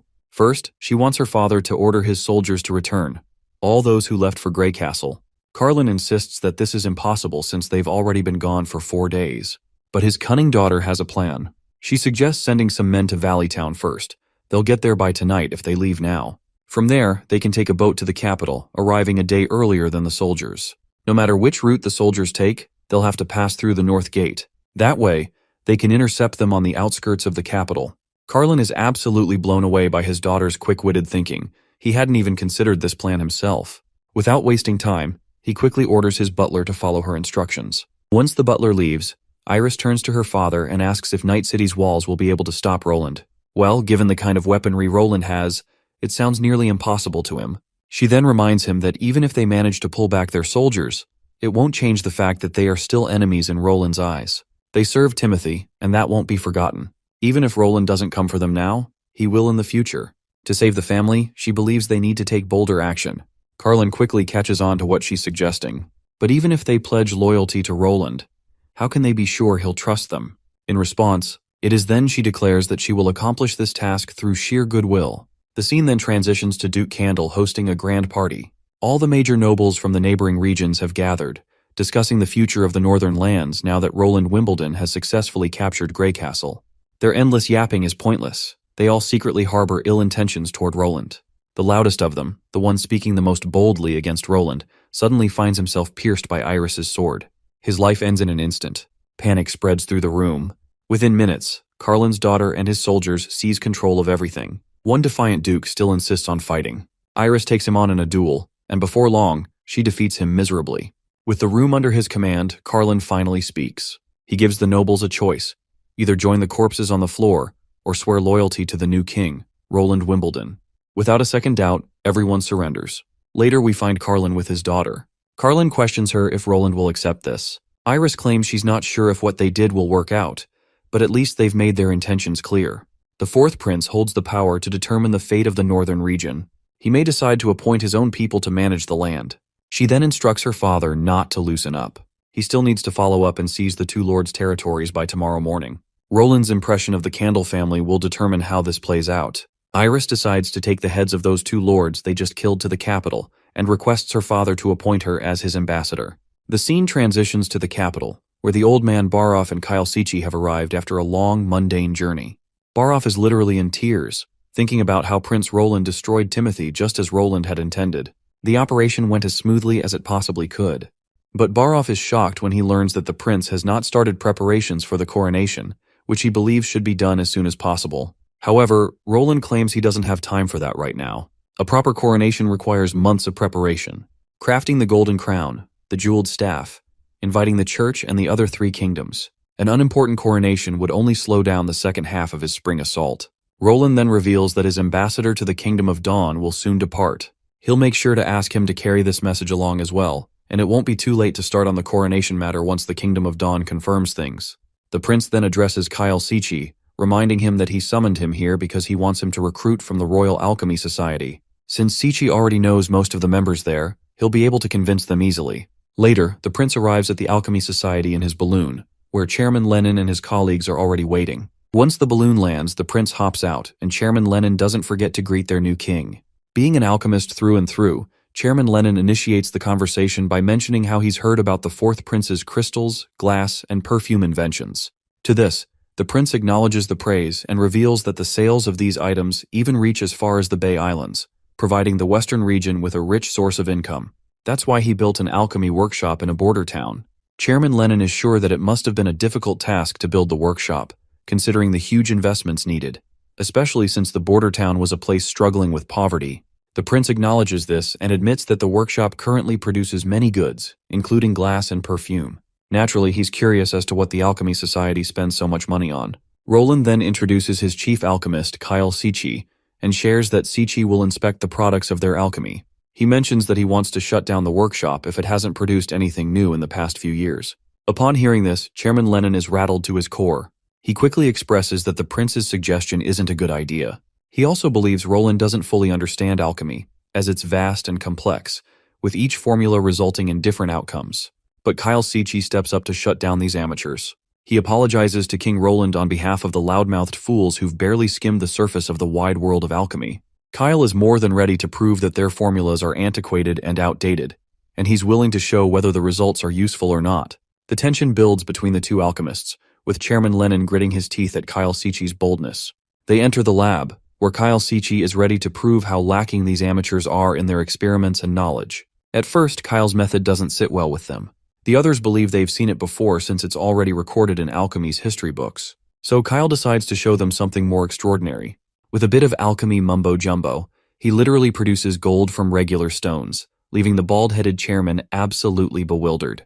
The chairman is skeptical. He's sure that if Kyle Seechie had truly created real gold, he would have bought up the entire Grey Castle by now. He's convinced that what Kyle just produced is simply copper.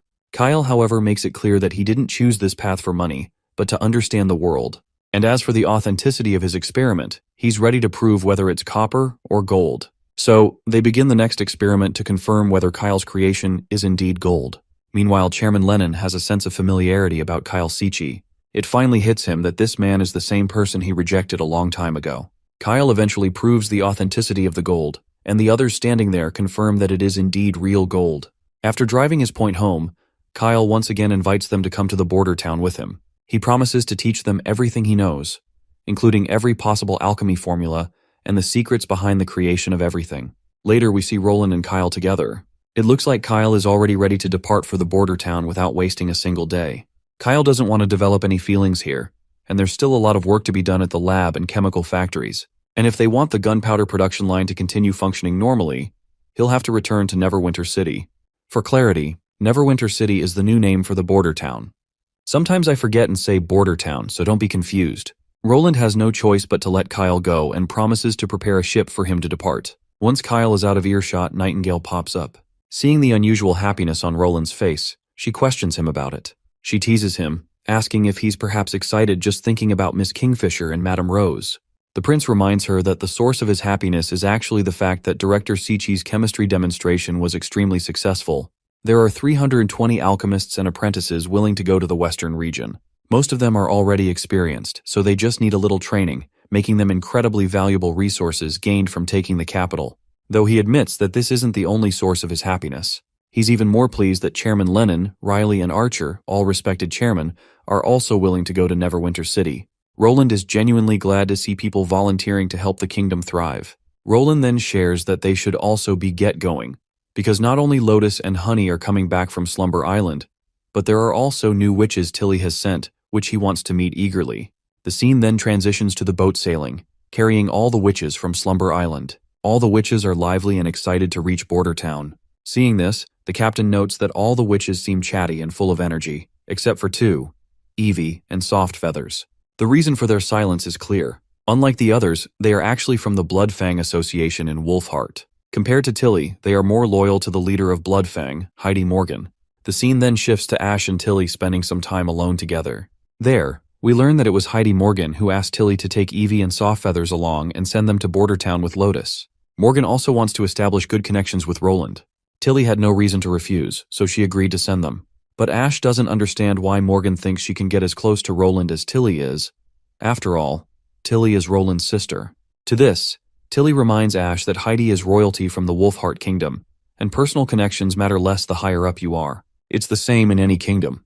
Morgan understands this and wants Roland's support. Ash seems upset with Tilly for accepting Morgan's request, especially since Morgan once challenged Camilla for the title of the strongest battle witch, an insult to the witch equality Tilly believes in.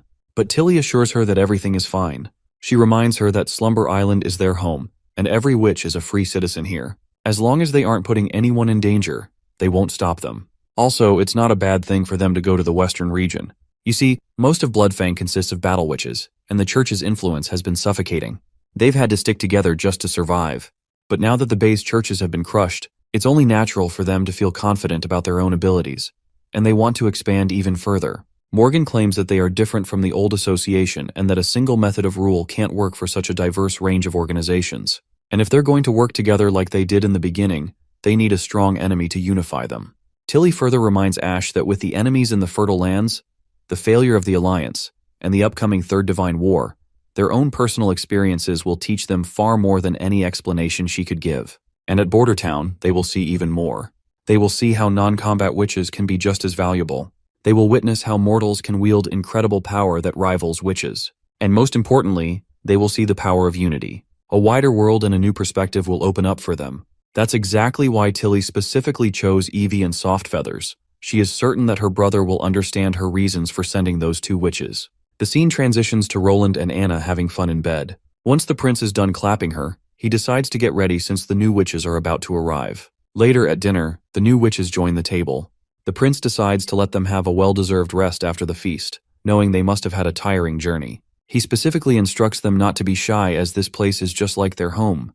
But the two new witches still can't help but feel a little tense. Seeing this, the prince acknowledges that they might be feeling a bit shy. That's when Honey teases Lotus, revealing that she has been wearing the scarf Roland gave her last time and that she wanted to thank him. The poor girl is completely spooked by this. While all the other witches are having the time of their lives, Roland's eyes remain fixated on the two shy witches. Later, once Roland returns to his office, Honey reveals everything about them, how both Evie and Softfeathers are Bloodfang witches. It's a surprise to the prince, since he hadn't known Slumber Island had a subgroup like that. Now it makes sense why those two seemed particularly uncomfortable. Honey then explains that Evie's magic allows her to construct cages that can trap even those much stronger than her. Even someone like Ash would have a hard time if she got caught inside. As for Softfeather, she might not be a battle witch, but she is still incredibly powerful. Anything she touches becomes sticky, and once something is attached, it's impossible to break apart until the effect wears off. The prince can't help but recognize how versatile these abilities are, and he's even more surprised that Heidi Morgan actually agreed to send them. Since I don't know the name of this witch you see in front of you, I will call her Buttpuss until we find her real name. She explains that Bloodfang witches are just naturally strong. The construction of Slumber Island was partly thanks to them, and they always act high and mighty, often bullying witches who are weaker than them. If Miss Tilly wasn't strict about it, far fewer witches would have come to the island. The prince then falls into contemplation. He realizes that the witches who go to the bay don't have as much combat experience and come from many different organizations. It's no wonder something like this happens. What he doesn't understand is why Tilly sent him battle witches, perhaps to capture demons. But the months of demons are already over. Then, another thought crosses his mind. Maybe Tilly wants him to capture that devil with multiple magic stones. But that task is far too risky, even if the rewards are great. Nightingale suddenly places her hand on his forehead, checking if he's feeling unwell, given how tense he looks. He reassures her that he's fine, as he is just puzzled, unable to fully grasp why Tilly would assign him such a daunting task. When they ask what kind of task he's referring to, he comes clean, revealing that he's considering using the two witches' powers to capture a devil. The next day, everyone gathers outside. Softfeather is the first to demonstrate her powers, using her magic on the stones laid out in front of her.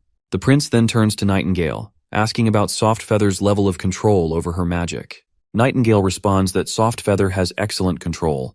Her magic consumption is quite low, and she barely detected any change in her stamina. Iron Axe and the others inspect the enchanted stones, and to their surprise, the stones are completely stuck together.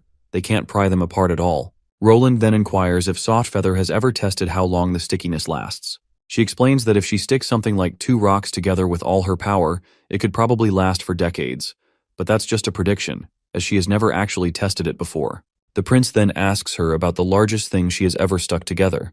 She claims it was the sea walls of Slumber Island. One day, large cracks started forming on the walls during high tide, and Lotus was absent. To prevent disaster, she filled all the cracks with her magic glue, cloth, and stones to stop the water. Otherwise, the walls wouldn't have survived the next tide. But Puss then chimes in, expressing that she plans to stay longer this time, and she's also ready to demonstrate her abilities. Roland immediately shifts his attention to Buttpuss, which causes Softfeather to pout in annoyance. But Puss then reveals that her ability is an area of control. Anyone who comes within 5 meters of her has to act according to her will. To demonstrate, she casts her magic on Iron Axe and Knight Carter, and both men suddenly start dancing against their own wills. She states that she can do this about 10 times a day. The prince is quite pleased to see another unique ability. It might not be suited for ranged attacks, but in close quarters, it's incredibly effective. Also, since this ability can't be seen with the naked eye, enemies won't see it coming. As long as she can get within 5 meters, their lives will be in her hands. It's obvious that this will be incredibly useful for observing devils up close. Then, it's time for Evie to shine. She proudly boasts that she can instantly immobilize enemies and even kill them by shrinking the cage she traps them in. She can capture 2 people at a time, especially since she only has 2 hands. She further brags that even Ash wouldn't be able to escape, as long as she doesn't unclench her fists. She then throws an open challenge for any witch to step forward and try to escape her. She especially wants Maggie to try, since Maggie can transform into a huge beast.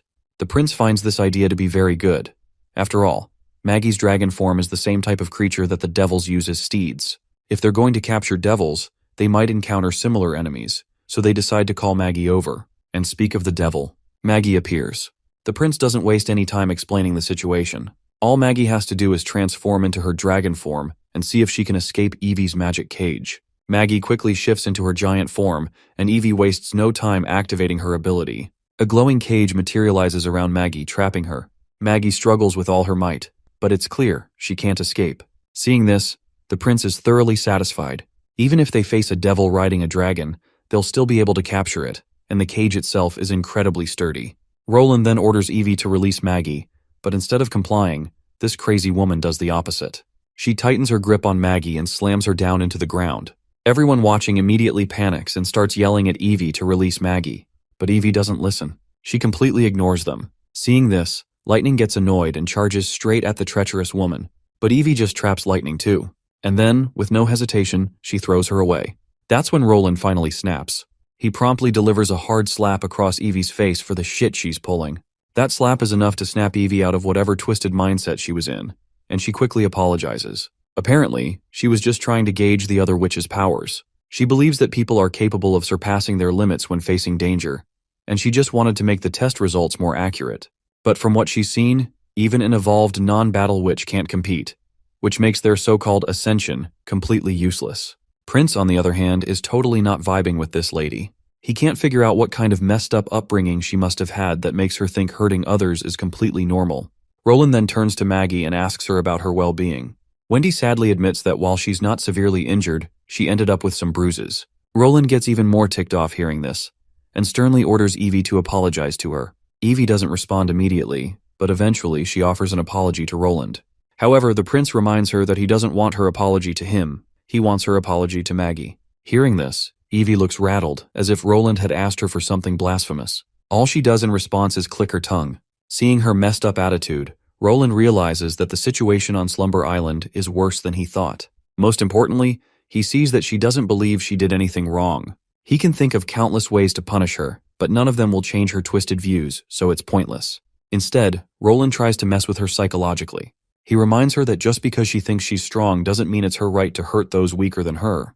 In reality, she's the weak one. Roland reminds her that support witches are more important than battle witches, and in a fight, support witches are the heart of survival. Her idea that the opposite is true is both pitiful and laughable. She won't win if she relies on her abilities alone. Evie just feels annoyed and believes that no support witch is capable enough to defeat her.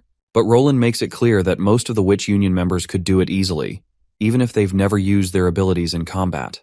Yet Evie sticks to her guns, making it clear that she believes no one can defeat her. At this point, Roland decides to organize a serious fight between her and Maggie, hoping Maggie will show her that Evie has no privilege over any witch. Of course, this arrogant Evie just dismisses Maggie as a dumb pigeon. Roland makes it clear that the duel will take place tomorrow, and he wants Evie to learn that she's not as strong as she thinks she is. The next day, an extravagant breakfast is laid out in front of Evie. She had expected them to starve her so Maggie would have an upper hand, but it seems like they want her to fight fair and square. This also shows how much Roland trusts Maggie. Softfeather then reminds her that Madame Heidi Morgan had clearly told them to simply observe the situation, and they've only attracted unwanted attention by making a scene. But the arrogant Evie reminds her friend how Madame Heidi would say that battle witches who conquer territories and wield power for their ruler are more important. As for the king here, she finds him strange. It's like he actually sees all witches as equals. She also doesn't like the fact that someone like Maggie, who can barely finish her sentences, is loved by everyone, including the king. Evie also believes that Maggie is a traitor who left Slumber Island and joined these witches. She wants to show the king her true strength so that he will acknowledge her and hold her in high regard, since she is a battle witch. She wants to show him that the gap between battle and support witches can't be closed, no matter how much evolution occurs. Now, let's switch to Maggie and Lightning. Lightning is totally fired up and wants Maggie to beat the crap out of Evie. While Maggie doesn't want to hurt her fellow witch, Lightning reminds her that if she lets Evie go this time, she won't take Maggie exploring anymore, because cowards can't become explorers. This is when Nightingale yells at Lightning for calling Maggie a coward. Cowards don't fight devils, and Maggie clearly saved Nightingale's life from them. She then turns to Maggie and explains that Roland arranged this duel to make the Bloodfang witches recognize their mistake and change their attitudes. If Maggie can defeat them, she'll be helping them learn the truth. So if she's not fighting for herself, she's protecting everyone, just like when she was fighting the devils. Maggie relaxes a little and acknowledges what her senior is saying. She even breaks into a happy smile because Roland promised her unlimited ice cream and peppered steak for a week if she wins. Just another reason for her to give it her all. The time for the duel arrives and both participants stand facing each other.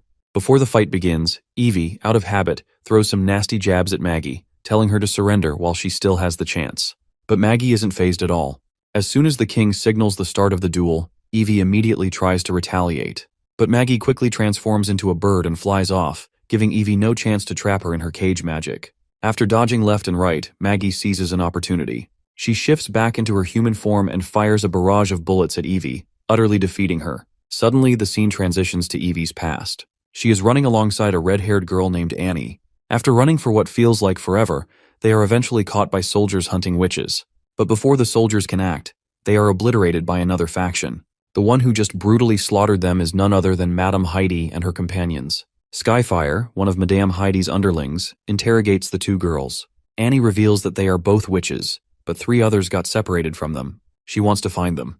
But Skyfire makes it clear that they don't have the resources to find and rescue everyone. If those who are not powerful enough to make it here, then they are no use for Bloodfang. Not to mention, those who even end up making to Bloodfang are not guaranteed to be enrolled. Later we see that only Evie ends up joining the Bloodfang group, while her friend Annie is left behind. Annie's abilities weren't impressive, and physical strength is not enough to be classified as powerful. Evie cries and begs to stay with her friend, but Madame Heidi personally addresses her concerns. She tells Evie that Bloodfang doesn't need lambs for slaughter, it needs beasts. Then, she tells her a story. The stone wolf, the mascot of Wolfheart, is the apex predator of the mountains. A stone wolf mother commonly gives birth to 3 or 4 cubs, but not all of them survive. The mother wolf kills any cubs she can't afford to feed, ensuring the survival of the strongest. She believes that this is the only way future generations can survive. She further tells Evie that to survive in this cruel world, a witch must become a beast. Only a witch as strong as them can keep her life. They continue to drill this belief into her mind. Right then, Evie wakes up from her nightmare. When she opens her eyes, she finds Nana happily introducing herself. She's the one tending to Evie's wounds under King Roland's orders. Suddenly, Nana remembers that Evie must be hungry, so she quickly leaves to get her some food. Evie moves her limbs and realizes she isn't hurt anywhere. Reflecting on the fight, she feels deeply embarrassed, losing to some stupid pigeon of all things. To her, all these witches are nothing more than untrained lambs, living only for foolish pleasure. Meanwhile, her own struggles are written in the scars that still remain on her body. She believes Tilly's witches are the same, pleasure seekers who would barely put up any real resistance against a powerful enemy. This world belongs to the strong, where survival means preying on the weak. To live, one must become a beast and act like one. She holds Madame Heidi's teachings close to her heart, and yet, she can't stop thinking about her friend Annie, who was left behind simply because she wasn't strong enough. She remembers the times they used to share food, breaking bread together. Just then, Nana returns with some freshly baked bread, and Evie promptly takes it. She then asks Nana if she was sleep-talking earlier. Nana responds positively, claiming that she kept repeating the words, "wild beast." She asks why Evie would say something like that. After all, she isn't a wild beast. To Nana, they are all just witches. And witches, in the end, are no different from humans. Sure, witches possess supernatural abilities, but according to King Roland, they aren't all that different from mortals. Later, Evie meets Roland, wanting to know what kind of weapon Maggie had used against her. That's when Roland shows her the revolver. This thing is called a gun. It uses gunpowder to propel a fatal bullet at the enemy. However, the bullets Maggie used were specially modified so they wouldn't penetrate her body. Otherwise, she would have been dead by now. He emphasizes the importance of this weapon. He shows her a bullet, not longer than a pinky finger, but manufacturing it is an incredibly complex process. This process involves hundreds of ordinary townspeople and 3 witches, all working in strict coordination to produce them. And these witches are non-combat witches, the kind Evie has always considered useless. Perhaps they can't use their abilities to directly take down an enemy, but that doesn't mean they aren't powerful. Similarly, an ordinary human would struggle to fight a wild beast with their bare hands. Yet those who have risen to the top of the world are humans, not beasts. So, instead of calling them non-combat witches, he prefers to call them support witches. Their abilities allow them to accomplish things that would otherwise require dozens of ordinary people. As a result, humanity can easily defeat beasts, and from a certain perspective, support witches might even be more valuable than combat witches. But Evie believes that if these weapons were placed in the hands of battle witches, they could be put to far greater use. To this, the prince points out that the difference wouldn't be significant, at least not significant enough to turn the tide of a war. He asks her to imagine facing 10 ordinary combatants, each wielding the same weapon as her. In that situation, her chances of winning would be slim. His lands can currently produce 7 or 8 of these guns per day, but there is only a limited number of combat witches available. Simply having weapons isn't enough. If they wish to keep using them, they must establish massive production and logistics teams. It may be a hard truth to accept, but he reminds her once again that humans surpass beasts because they use intelligence to create and harness power that previously didn't exist. And in that context, support witches are indispensable. Magic is undoubtedly one of the greatest tools, yet she is wasting her talent. At that moment, she remembers her friend, the one who wasn't a battle witch and was left behind because of it. For the first time, she questions whether support witches can actually be useful. To this, the prince admits that magic has countless uses. Its effectiveness varies, but as long as it is used correctly, it can bring about miracles. In the afternoon, the reserves of the First Army will conduct live fire gun training. He arranges for Evie to observe. If she goes, she will witness firsthand what true power is. Later, we see Wendy scolding Agatha for skipping meals while overworking. Agatha apologizes, explaining that she was so focused on making the last batch of dinitrogen that she didn't realize it was already nighttime. She partly blames Roland for inventing light bulbs. When the factory lights are on, it feels like daytime. Regardless, Wendy places a dinner box on the table and urges her to eat before it gets cold. She also tells Agatha that if she ever feels tired, she should ask Echo to sing the Song of the Springing. The melody can lift her spirits and relieve exhaustion. More than anything, Wendy reminds her that she is part of the Witch Union, and she doesn't want any of her sisters falling ill. Agatha is touched by Wendy's concern and promises to take better care of herself. As she opens the dinner box, she notices a small jar of honey, which warms her heart even more. Wendy not only made sure she ate but even remembered her love for sweets. It reminds Agatha of tequila, where they mostly survived on fruits and grains grown by support witches. Meat was rare, and seasonings, sugar, and honey were out of the question. Even if they had a witch who could control bees, she would have been sent to the battlefield rather than assigned to produce what was considered an unnecessary luxury. She is grateful that Wendy paid attention to her small preferences. Since she can't feel the cold, she has never been particularly sensitive to warmth. But in a way, it does get chilly when she's alone. Maybe living with others isn't so bad after all. Just then, Nightingale appears, teasing Agatha about her cravings for sweets.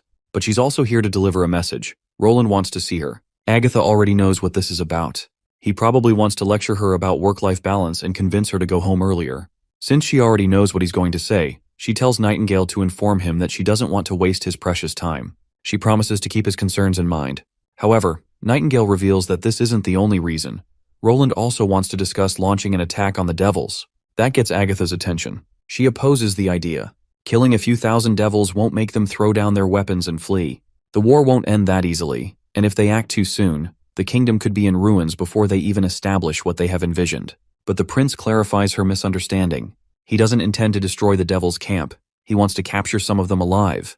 The new witches are perfect for this task, and after Evie captures the devils, they can transport them easily using a hot air balloon. Prince then asks her few crucial questions. Can devils survive without the red mist they carry? And more importantly, would their blood still be useful for creating sigils? Typically, a canister of red mist lasts a day or so, and devils determine how much to bring based on their mission. If they are patrolling or conducting surveillance, they usually carry 3 or 4 canisters, but that is their limit. Once they leave that strange black tower, the mist gradually loses its effectiveness. Otherwise, the scholarly guild would have mass-produced sigils long ago by feeding devils and chaos beasts. The prince understands this. If they successfully bring back a live devil, he asks Agatha if she can use it to create more sigils. She confirms that she can, but she will need sufficient ingredients, an independent lab, and at least 20 mortal assistants. The success rate for creating simple sigils is around 8%. More advanced ones require specific types of stones, materials they currently lack. She then suggests that when he goes to capture the devils, he should bring both her and Anna along. She reminds him that his witch union includes multiple high-tier witches, and when combined with his unique weapons, their overall strength is comparable to an allied divine squadron. Even if they encounter the underworld ruler, Miss Anna can activate the divine sigil twice, enough to obliterate their foes. Besides, victory over the devils is her life's mission. She will not disappoint him. King Roland then asks another question. He wants to know why she reacted so strongly to the idea of attacking the devil camp. Based on what she had told him before, he assumed she would support making the devils their first target. In fact, she had previously been willing to accept casualties for a chance at capturing a chaos beast. But Agatha merely shrugs off the question, claiming she doesn't remember saying anything like that. Forcing an excuse, she abruptly leaves his office, saying she's feeling sleepy. As she leaves, she recalls how Wendy once predicted that Roland would become king of Grey Castle and lead them to victory against any enemy. And now, that prediction seems to be coming true. So because of this reason, she has also started trusting his judgment more, rather than making rash decisions based on her own impulses. Meanwhile, we switch back to Evie, who is dealing with her own turmoil. After observing the soldiers at the training grounds, she has come to understand that metal bullets are far more powerful than the ones Maggie used. And the cannons? Those are even more terrifying. They make revolvers and rifles seem like mere toys. However, the soldiers tell her that the cannon she saw is actually the oldest model. Their real trump card lies with the artillery division, specifically the newly developed 152mm howitzer. And her head is still ringing from all the blasts she heard today. Soft Feather has a similar reaction after witnessing the terrifying power King Roland possesses. She realizes that Madame Heidi never even considered the possibility that such power existed. Evie sinks further into depression. By now, whatever Heidi's objective was, it no longer matters. She believes that, in Roland's eyes, Tilly Wimbledon's crowd of support witches is far more important than the battle witches of Bloodfang. Evie is devastated. The power she had been so proud of all these years is nothing more than a joke. Other than Annie, she has nothing left to hold on to. She then announces to Softfeather that she does not want to go back to Bloodfang. Surprisingly, Softfeather feels the same way. Then, she notices Evie crying, which is an unusual sight, because beasts are not supposed to cry. And even if they do, it is never for themselves. Evie wonders how different things might have been if she and Annie had met the Witch Union from the very beginning. Later, they visit Roland and reveal everything about Bloodfang, how it operates and what its true nature is. Roland then asks if Tilly knows about their ways. Evie answers that they are not sure. Heidi forbade them from revealing anything about the group, and she rarely spoke to Tilly. The prince then inquires about the other witch groups on Sleeping Island. Evie explains that most of them are closer to Tilly, especially after the slumber spells were built. However, some battle witches secretly agree with Heidi's ideas. Most of them, though, do not want to deal with Ash's wrath. Roland begins to realize that Bloodfang is more problematic than he initially thought. As the daughter of Duke Morgan, Heidi could have easily provided shelter for support witches, but she never planned on taking them in. Her goal was never about compassion, unlike the Witch Union. She only wanted a hit squad. He may need to send a secret letter to Tilly to warn her about Bloodfang. Then, the prince asks why they are revealing everything about Bloodfang now, despite being forbidden from doing so. The only explanation he can think of is that they both want to abandon Bloodfang's orders. They confirm his suspicion, admitting that they wish to join the Witch Union. Roland had expected that the firearms demonstration would deal a blow to their pride, but he did not expect it to shake them so deeply. He then addresses Evie, reminding her that he cannot just forget the fact that she hurt Maggie. For now, he cannot accept them into the Witch Association. This is when Evie begins to unbutton her clothes and stands bare before the prince. She offers herself for punishment. Before Roland can react, Nightingale swiftly moves to block his vision, preventing him from seeing Evie's exposed body. She then promptly rushes to cover Evie with a blanket, but in that brief moment, Roland catches a glimpse of the permanent scars marking her back. And suddenly he understands. Evie's willingness to accept punishment without hesitation reveals just how deeply Bloodfang's ways are ingrained within her. This is not just about obedience, it is about control, submission, and a warped sense of loyalty. Roland tells her that if she truly wants to join the Witch Union, she must stop acting as though she is still part of Bloodfang. She is no longer a tool to be used or discarded. A short while later, as he grows more relaxed, he informs her that she may submit a request through Wendy. Her behavior and willingness to change will determine whether the witches are willing to accept her. But no matter what, Neverwinter will always be a home for witches. Even if she does not become part of the Witch Union, she will not be cast out. When Evie leaves, Nightingale comments on how fortunate she is. She survived while her friend Annie was not as lucky. If Bloodfang is truly the only witch organization left in Wolfheart, then witches who do not fall into their ranks likely face even worse fates. Captured by the church or aristocrats, their chances of survival would be slim. The next day, Anna arrives wearing a new uniform, looking absolutely stunning. She seeks Roland's opinion on the outfit. He has grown used to seeing her in the maid uniform, so this change is refreshing. The fabric was provided by Soraya's magic, making it both lightweight and durable. This means she can design even more outfits for Anna, an idea that excites Roland. Then, he reveals the real reason he called her over.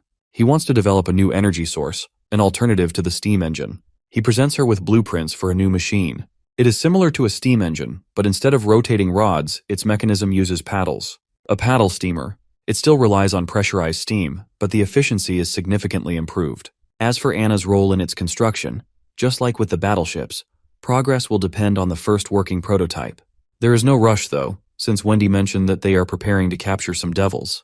And this time, Roland will not be joining them. Anna is visibly relieved. She cannot bear to watch him get injured, or worse, killed, like last time. They share some passionate moments together before she departs. Later, after Anna leaves, Nightingale appears. Roland tells her that they should practice a few more times before the mission. She must be completely familiar with the plan and everyone's role. This ambush will target small groups of devils that pursue invaders, and they must be ready to adapt if things do not go as expected. If the situation turns dire, Roland orders her to ensure that Anna returns safely, no matter what. That is precisely why he is not going with them. Otherwise, everyone would prioritize protecting him, leaving them vulnerable. Just then, they notice Barov through the window. He has returned from the capital. Since Roland wants to discuss smelting operations with him, he decides to head out to meet him. Meanwhile, in the capital, Iris, the daughter of Duke Carlin, arrives at the castle, seeking an audience with King Roland. However, the guards inform her that Roland left Prime Minister Barov in charge, but Barov himself departed for Neverwinter a few days ago. For now, the castle stands empty, except for the servants. Iris feels frustrated as she stares at the grand yet empty castle. They had rushed all the way here without stopping, only to realize that they completely missed their mark. She cannot believe that the king abandoned such an incredible city just to build his own in the western region. With no other option, she decides to return to the pier. If Roland is in the west, then that is where she must go.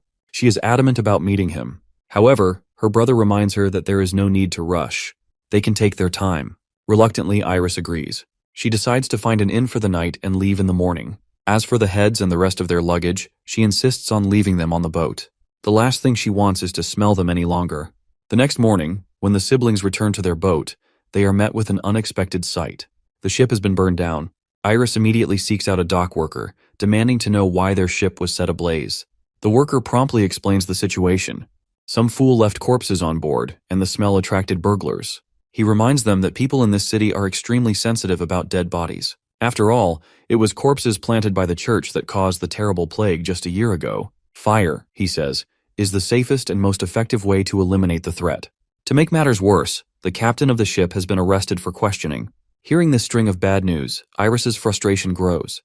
This trip was supposed to be about pledging their loyalty, but now it feels like everything is falling apart. Meanwhile, at the border town, the witches gather to prepare for their devil heist. They engage in target practice, ensuring their precision and control are perfect for the upcoming battle. Once training is complete, they celebrate their efforts, spirits high. However, Evie remains uncertain. She is still unsure if these witches are truly capable of capturing devils alongside her. Roland had told her that they were all support witches who had contributed greatly to the kingdom. But standing here now, she sees something different. These are not support witches, they are textbook battle witches. And then there is Nightingale. The moment she slips into her mist, the entire world becomes hers. She moves like a ghost, phasing through reality itself. Nothing can stop her. A goddess of death who can kill in silence. Any enemy would be struck with dread upon realizing she was coming for them. But Evie knows that even this terrifying display is nothing compared to the unimaginable existence of devils. After all, they destroyed the Witch Empire centuries ago. And now, they lurk near the western region, closer than ever before. Their plan was crafted by a 400-year-old witch who intends to study the monsters. According to their strategy, Anna is their true trump card. But is she really powerful enough to wipe out pursuing devils in an instant? Now, it is finally Anna's turn. Her task is to eliminate all the balloons floating in the sky. She activates her sigil and unleashes her power. In an instant, every balloon is obliterated at once. The sheer force of her attack is so overwhelming that even Agatha is in awe. It feels like divine punishment itself, a true hidden weapon at their disposal. Witnessing this power, even Evie is left speechless. Compared to Anna, the beasts that Bloodfang prided themselves on are no different from sheep. Roland then questions Nightingale about what she saw in Anna's attack. In response, she explains that she saw those flashes of lightning, which were created with magic. She also saw the violent swirl of magic in the mist. But its color was different from any other magic she had seen before. And the color was very peculiar. It was black, or rather it was colorless light. It resembled the void created by the stones of divine punishment. In her mist vision, the gleaming power of sigils appeared both colorless and black. Roland then asks Agatha about the amount of research involved in studying sigils. Agatha explains that there wasn't much, as she had already told him everything they had learned.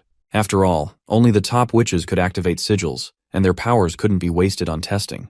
He then shares a hunch. The stones of divine judgment don't actually negate magic. Instead, they might be vessels of highly concentrated magic, so much so that their magic levels are so high they cause other magic around them to stop working. Agatha then remembers that the disciples at the Scholarly Guild, who were in charge of observing magic, had clearly stated that surrounding magic stones would stop working when sigils were active near them. The prince, in response, argues that her observation could have been obstructed by the divine sigil's blinding surge of energy, like how a shadow disappears in bright light. But in Nightingale's mist world, only magic has color. Even if she stares directly at the sun, it wouldn't appear in her vision, which could explain why past witches never discovered this phenomenon. With this explanation, Agatha figures that divine sigils remain unaffected by the stones of divine punishment because their magic concentration is even higher. She then wonders if chaos beasts absorb magic from the stones to focus their direction. The prince somewhat agrees, but Agatha still isn't sure. If the lightless void is a result of an incredibly high magic concentration, then why doesn't it happen to witches? For example, Anna has activated the divine sigil twice, meaning her magic levels should be higher than a stone's. But her black fire is still affected by the stone's negation, and she herself doesn't negate magic. That doesn't make sense. She also notes another strange thing. Why do magic stones need to be charged with magic to activate? She remembers her teacher once believed that only life could be a vessel for magic. Lifeless materials were abandoned by magic, and the properties of witch and devil blood were proof of that. The prince doesn't mind proving this hypothesis wrong, but he points out that magic stones aren't much different from regular gemstones, unless they're infused with external magic or formed into a sigil. There has to be a connection within all this, something he might be overlooking. For now, Agatha decides to set this mystery aside. They may figure it out as they create more sigils in the future. Right now, they need to focus on Operation Melting Point, the mission to capture the devils. The time for the mission finally arrives, and before Anna departs, she and Prince Roland share a romantic moment together. But suddenly, Lightning and Maggie butt in, completely ruining the sweet time the couple was having. All because they want Roland's attention too. Seeing this, Agatha can't help but notice how this is just a simple devil hunt, yet Prince Roland seems so deeply caring for Anna and the others. Anyhow, the ship finally sets sail, and as the prince waves them off, Nightingale suddenly pops out of her mist, steals a quick smooch of her own, and vanishes, promising that she'll be back soon enough. With that, the ship leaves, and King Roland is left hoping everything goes well. For this operation, the team has hot air balloons along with 2 fully equipped ships carrying soldiers as a safety measure. The steamboat is much slower than the hot air balloons, so they need about 2 days just to reach the end of the Redwater River. They only have 2 ships with them, both stacked with the First Army's best veterans, with Captain Bryan leading the charge. One of the ships will remain on standby near the beach, about 2 to 3 miles away from the operation site. They won't participate directly in the hunt unless something goes wrong and suppression is needed. The hot air balloon doesn't have to fly very high this time. As long as they get around the snowy mountain, Sylvie should be able to spot the tower's eye monster. According to Agatha, anyone who notices the eye monster will immediately be located by the devils. As they lower their balloon's altitude, Lightning asks Sylvie if she can see anything. Sylvie replies that she needs to get closer, otherwise she won't last for very long. Wendy promptly uses her wind magic to push the balloon a little lower, and once the balloon is right over the red mist, Sylvie activates her abilities again. Almost instantly, she feels as if countless monsters are staring back at her, shocking the hell out of her. She quickly reports that she has managed to grab their attention. The devils are coming. Without hesitation, Sylvie hops out of the balloon and onto Maggie's back. Meanwhile, Lightning makes sure to carry Wendy as they head toward the ambush spot, leaving the balloon deserted in the air. Sylvie spots 5 silhouettes, 4 flying beasts, and about the 5th one, she's not sure what it is. If there are 5 of them, it's more than what Agatha had predicted, but it's still doable. They can carry out the mission. But then, Sylvie notices something strange. These devils look different from the regular ones they've seen before. This is unexpected. While they had considered the possibility of new developments, they're not sure if they should continue or abort the mission. Once they reach the forest, Lightning orders them to head to the rendezvous point while she goes to destroy the balloon. But just as Lightning is about to fly off, Sylvie suddenly calls out for her to stop. But Maggie quickly reminds Sylvie that it was Roland who told them to destroy the balloon if enemies chased after it. Wendy also agrees that they should regroup with the First Army to minimize unnecessary risks. However, Sylvie urgently reports that some of these devils don't look the same. They aren't just fighting against normal devils. She wants to warn everyone before they engage. Meanwhile, Lightning zooms through the sky and finally reaches the balloon, which is being pursued by the devils. Without wasting time, she detonates the bomb and dashes away. The explosion goes off, taking down one of the devils while the others are caught in the blast, tasting fire. Feeling proud of herself, Lightning mocks the feeble monsters for getting tricked so easily. Then, picking up speed again, she dashes off toward her next goal, luring them into Miss Leaf's forest. She's confident that the thick overgrowth of vines and thorns will become their worst nightmare. But judging by how these guys look like Dark Souls monsters, this devil hunt probably won't be as easy as they thought. Meanwhile, Sylvie reports to everyone about the strange devils she just saw. It seems like Agatha already knows about them. She explains that while those robed devils are fearsome and incredibly terrifying to mortals, witches don't need to fear them, so long as they avoid eye contact. Their eyes are hidden beneath scars on their faces that resemble scorch marks. Sylvie then brings up the armored devil, the one flying without the help of a dragon monster. She wonders if it could be an underworld ruler. Agatha quickly assures her that it's not. If her memory serves her right, she believes it's most likely a high-tier devil. The Alliance knows very little about them, but she does know that they have multiple abilities. They are humanoid but much larger. High-tier devils are incredibly powerful, both in strength and magic. It's been rumored that only witches stronger than Transcendents can rival them. Hearing this, Sylvie panics again as they don't have anyone stronger than a Transcendent. She immediately decides to tell Leaf to stop everything and retreat to the First Army. Agatha then explains that the armored devil can fly because it has a flight stone. If the team only consisted of Lightning and Maggie, they might be able to escape. But the rest of them wouldn't survive once they left Leaf's protection. She has never seen a high-tier devil in person before, but she's heard from Lady Alice that total concentration is necessary when fighting them. Even a tiny mistake could cost them their lives. So Agatha directly calls the others and announces that they are changing the operation. She orders all witches to switch to Plan B, abandon the capture, and use the Divine Sigil to wipe out all enemies. Nightingale must keep an eye on the armored devil, and Anna must strike the moment an opportunity appears, no hesitation allowed. Sylvie, however, can't help but have doubts. Can they really defeat something like that? Agatha assures her that high-tier devils rarely appear alone, and if it has two fearsome devils as support, they may win. Turning their backs and running would only lead to death. Full retaliation was their only option. Lightning reports that the enemies have arrived. Sylvie follows up, confirming that the armored devil hasn't landed yet. It's still chasing after Lightning. Meanwhile, the rest of the devils have parked their mounts outside the forest and are now giving chase as well. That's when Sylvie notices something strange. There are only 4 devils. One is missing. Agatha and Maggie decide to stick to the plan and eliminate the devil's steeds first. Maggie quickly lures the dumb monsters in with her charm, and Agatha ambushes them. Together, they take down 2 of the creatures in an instant. Only one flying monster remains. Agatha wastes no time, using her ice magic to freeze it mid-air. Maggie follows up with a powerful strike, shattering the frozen beast into pieces. Meanwhile, we switch to Nightingale and Anna. Hearing about the change in plans, Nightingale feels disappointed. Evie's ability is no longer needed, which makes her a little sad. Now, it's her job to create an opening for Anna to activate the Divine Sigil and obliterate the enemies. She recalls Roland's words, his wish for her to protect Anna at all costs. Steeling her resolve, she prepares to fulfill her promise to the king. Just then, Sister Leaf reports that the enemies are approaching.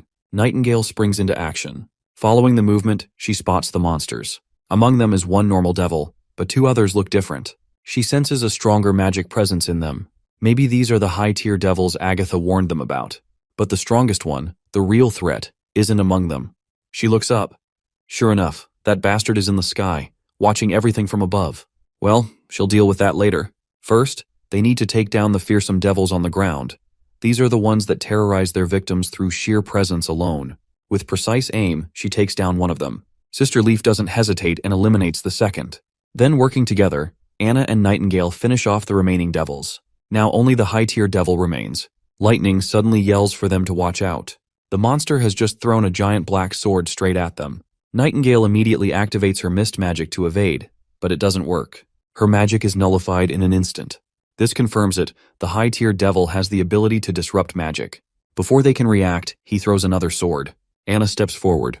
With everything she's got, she stops the blade, barely. But the effort drains her completely, leaving her exhausted. Then, something even stranger happens. A blinding light fills the air. Lightning and the others spot the source. It's coming from the devil. For a brief moment, Nightingale wonders if he's using the Divine Sigil. But no, this is his own ability. The bastard comes crashing down, unleashing a terrifying force. The shockwave sends Lightning tumbling through the air. Leaf also gets caught in the devastating blast. Then, the devil turns his attention to Nightingale and attacks. Her mist begins to crack. Sister Leaf, already weakened from the previous attack, takes another hit. Evie and Sister Leaf lose their balance. They fall from their safe position. Poor Leaf even coughs up a copious amount of blood after getting severely injured. The high-tier devil is standing right in front of Anna and Sister Leaf, so Nightingale quickly hops out of her hiding spot and starts throwing a barrage of bullets. But those bullets are useless against the devil's sturdy armor, and he just keeps blocking them with his sword. Since she can't shoot through, she decides to go for a direct stab to the head, aiming to fracture its mist canisters. But the bastard quickly swings his giant sword, refusing to let Nightingale get any closer. The back and forth continues until Nightingale finally gets an opening. She strikes the bastard's head, only for her knife to shatter into pieces on impact. The bastard actually has a magic barrier surrounding its body. Then the bastard starts charging energy in his palm, preparing to throw it at Nightingale. The energy he exudes completely nullifies her magic, and before she can react, he strikes her hard in the stomach with his sword. That single hit nearly obliterates one of her sides.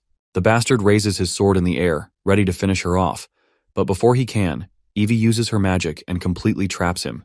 But it's clear Evie is struggling. The bastard is just too powerful, and he's already resisting. Nightingale tells her to just slam him into the ground, and before the bastard can break free, Anna steps in, prepared to unleash the power of the sigil. That terrifying force is enough to leave the monster in shambles. He can't silence abilities anymore, so Nightingale seizes the chance, grabs Evie, and they quickly escape.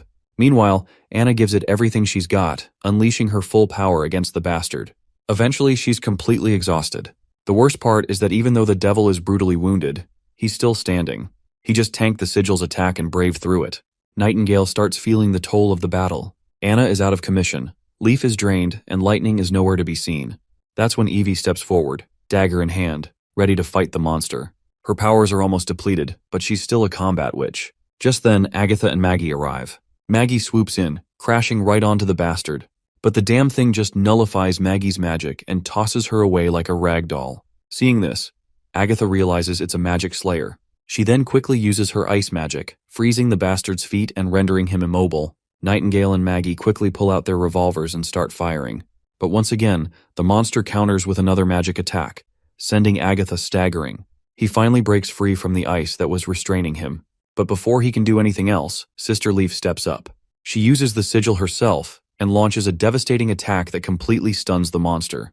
The devil is utterly exhausted. Maggie takes the opportunity to land on top of the bastard again. This time, he stays down for the count. Agatha is absolutely blown away that they actually managed to defeat this monster. Meanwhile, Nightingale is just annoyed that they all nearly got wrecked by a single devil, and she's sure that Roland is going to be utterly disappointed when he hears about all of this. But Agatha reminds her that this isn't just any typical victory, because the foe they were facing was a magic slayer. She explains that even a group of high-tier witches might be able to defeat a high-tier devil, but there's no chance of winning against a magic slayer.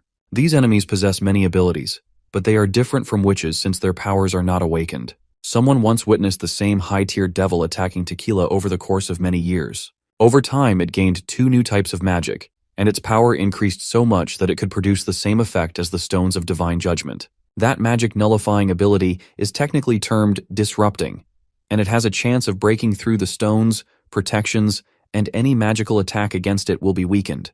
A magic slayer can scatter magical effects and stop abilities from activating, making them formidable enemies for witches. Take Anna, for example. If a magic slayer had her ability, it would be able to use black fire while disrupting their magic at the same time. The black fire would suppress other magic and disable it, unless they were fighting another magic slayer. This is part of the reason why the Divine Sigil didn't kill this devil on the first try. Although this is the first time they've encountered such a battle, the Alliance has never recorded any instances of using the Divine Sigil against magic slayers either. However, when the Alliance's transcendent witches equipped the Stones of Divine Judgment, they gleamed radiantly on the battlefield, and devils everywhere melted like snow. The transcendent witches were like the heart of the sun, and anyone who personally witnessed Lady Alice's power was overwhelmed by her strength. Yet no Alliance member has ever managed to defeat a magic slayer. And according to Agatha's knowledge, witches and devils are fundamentally different. That's when Maggie notices something surprising in the devil's corpse. It's actually a box. When she opens it, she finds a bunch of magic stones inside. Agatha is shocked to see them. She can't really tell what type they are, but judging from their brilliance, they were made from top-quality stones of divine judgment. Leaf is happy to see that their devil hunt wasn't all in vain. They at least got their hands on some valuable loot. Maggie then decides to investigate the other corpses to see if they contain more stones. Wendy arrives and is concerned to see Anna knocked out. Leaf assures her that she's just unconscious from magic depletion. Lightning also returns, apologizing for her absence. When the devil swung its sword, she fell from the sky. But Nightingale is just happy that she's safe and gives her a little pat. Brian also joins the scene, and is stunned at the sight of the terrifying devil corpses. Nightingale then orders Brian to have his soldiers sweep the forest and bring back all the corpses, including every piece of armor, clothing, and weapon they can find. While their plan to capture a live devil has failed, the least they can do is gather the remains and bring them to Roland. Speaking of live devils, Lightning remembers the one that got caught in the explosion and fell into the water. If devils can swim, then it must still be alive. Eventually, they manage to find a living one. All the human soldiers eye the creature closely, as they have never seen anything like it before. Nightingale, on the other hand, meets Agatha outside and expresses her relief at capturing a live devil in such an unexpected way. They were incredibly lucky. Agatha is just glad that they suffered no casualties, but she is disappointed in herself for underestimating the enemy during this operation. Nightingale reassures her, saying the unexpected presence of that high-tier devil wasn't her fault. No one could have predicted it would appear in a place like this. But Agatha states that this is what concerns her the most. High-tier devils typically hide behind large armies, and they never act alone. There weren't many of them around either. She had thought they would only see one when the red moon arrived, but after seeing these magic stones, she isn't so sure anymore. The stones they retrieved were of such high quality.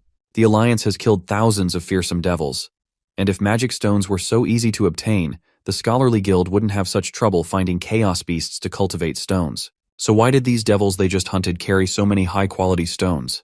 Could it be that they never stopped magic stone production in the past 4 centuries? She is also uncertain about the lifespan, growth cycle, and reproduction of devils, so she has no clue how they might have developed over the years. If the enemy is gathering numerous stones, does that mean they have more high-tier devils? She hopes they find the answer before it's too late. The scene transitions to Iris, who has finally made it to Neverwinter City, or rather, Border Town, where she is ready to meet King Roland.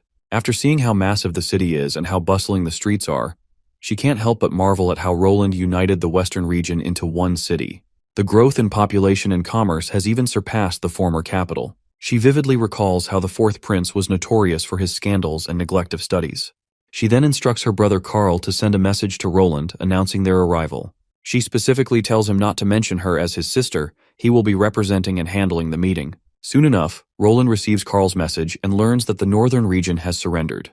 Carl Candle, representing the northern region as Duke Carlin's son, has come to deliver the news. Later, Roland meets Carl and Iris. Carl speaks on behalf of his house, bringing good news. Holmes and Lista have been dealt with because they were treacherously supporting Timothy. Meanwhile, Roland's eyes remain fixed on Iris, while she is Carl's supposed assistant, but something about her presence feels more commanding than Carl's. Carl, on the other hand, continues that they hadn't expected Roland to return to the western region so soon. They had wanted to present the severed heads of Holmes and Lista as evidence, but the heads rotted away during the trip.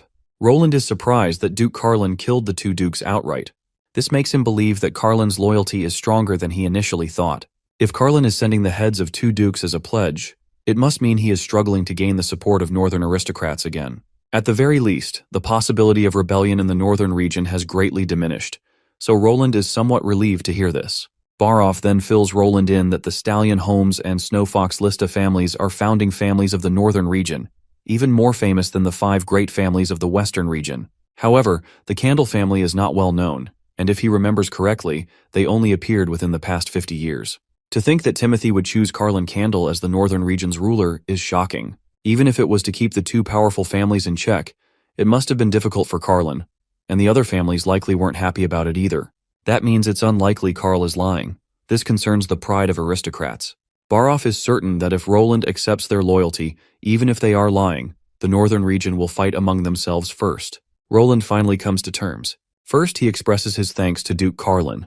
Protecting the royal castle's pride is the responsibility of every aristocrat, and Carlin Candle did an excellent job. Second, the 2 dukes got what was coming to them, and the kingdom will not pursue Duke Carlin for this matter. Carl is pleased to hear this.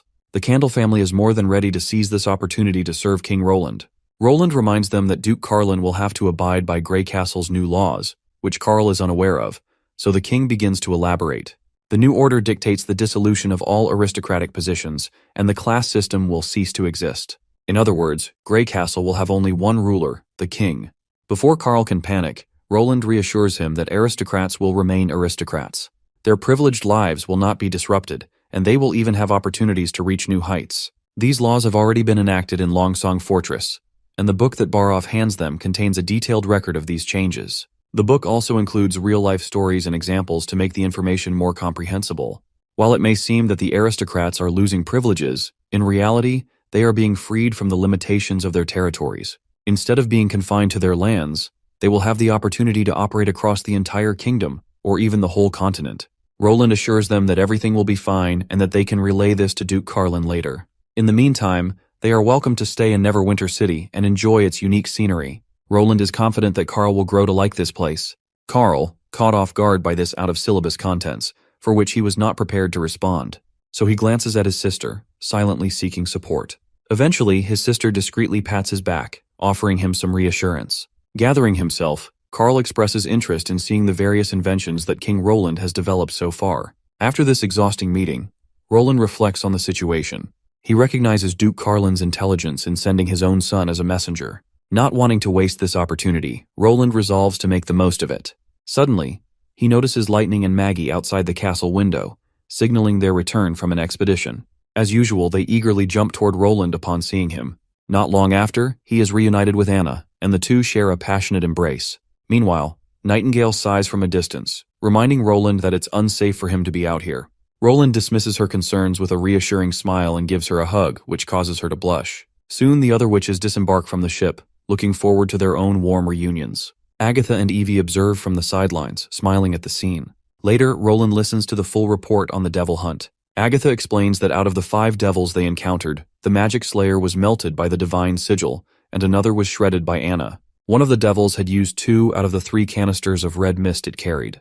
This means the remaining canister will only last until tomorrow night at most. If they are to conduct any further experiments involving sigils, they must finish by tomorrow noon. Melting the sigil's vessel will take at least half a day, and Agatha anticipates multiple failures in the process. Roland reminds them that red mist is fatal to witches, and asks how they managed to replace the canisters for the captured devil. Agatha explains that she had mortal assistants handle the connections for her. She also brought back the depleted canisters, believing they might be useful later. Turning to Buttpuss, Roland asks if she can control the devil's mind and make it use magic. Buttpuss replies that she doesn't need to control every movement. She can issue a command that the devil will be compelled to follow. With this in mind, Roland instructs Nana to reconnect the devil's severed limbs. Though the task is unsettling, Nana has no reason to refuse and proceeds with the healing. Once the devil is fully restored, Buttpuss casts her magic, bringing it under her control before it can resist. To test its strength, Roland orders the devil to throw a spear. Buttpuss issues the command, and the devil throws a wooden stick with such force that it shatters armor upon impact. Roland and the others are astounded. There is no doubt that the devils possess tremendous throwing strength. If the spear had been metal-tipped, it would have been even more destructive. However, based on their equipment, the devils seem less proficient with metalworking than humans. Even the high-tier devil's armor is not purely metallic. This may be because smelting requires high heat, which red mist does not seem to tolerate well. Roland then tests rapid throwing, observing the devil's endurance. Eventually, the creature reaches its limit. Buttpuss explains that the devil cannot continue due to the side effects of its equipped magic stones. With this data in mind, Roland begins evaluating the enemy's overall combat strength. The strongest infantry devils have attack power comparable to gunpowder muskets. However, bolt-action rifles can easily pierce their steel plates. The lower-ranked devils, on the other hand, are no stronger than his standard weapons.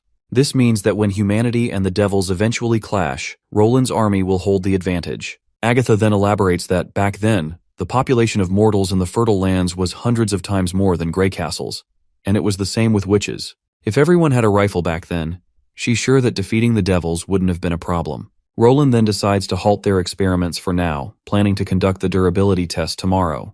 He wants to test the endurance of each body part against rifle bullets, chemicals, berserker pills, and dream water. He also needs Lucia to see what she can extract from the red mist. It's a shame they can't keep devils alive for long.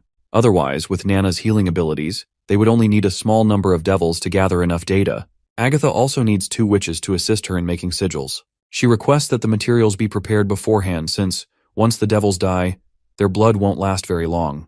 They'll also need to start dissolving the stones of divine judgment while the devils are still alive. Speaking of sigils, Roland suddenly remembers that they haven't decided what type to make yet. So, he decides to spend tonight reading the Magic Stone Encyclopedia, and will let Agatha know tomorrow which kind of sigil he wants.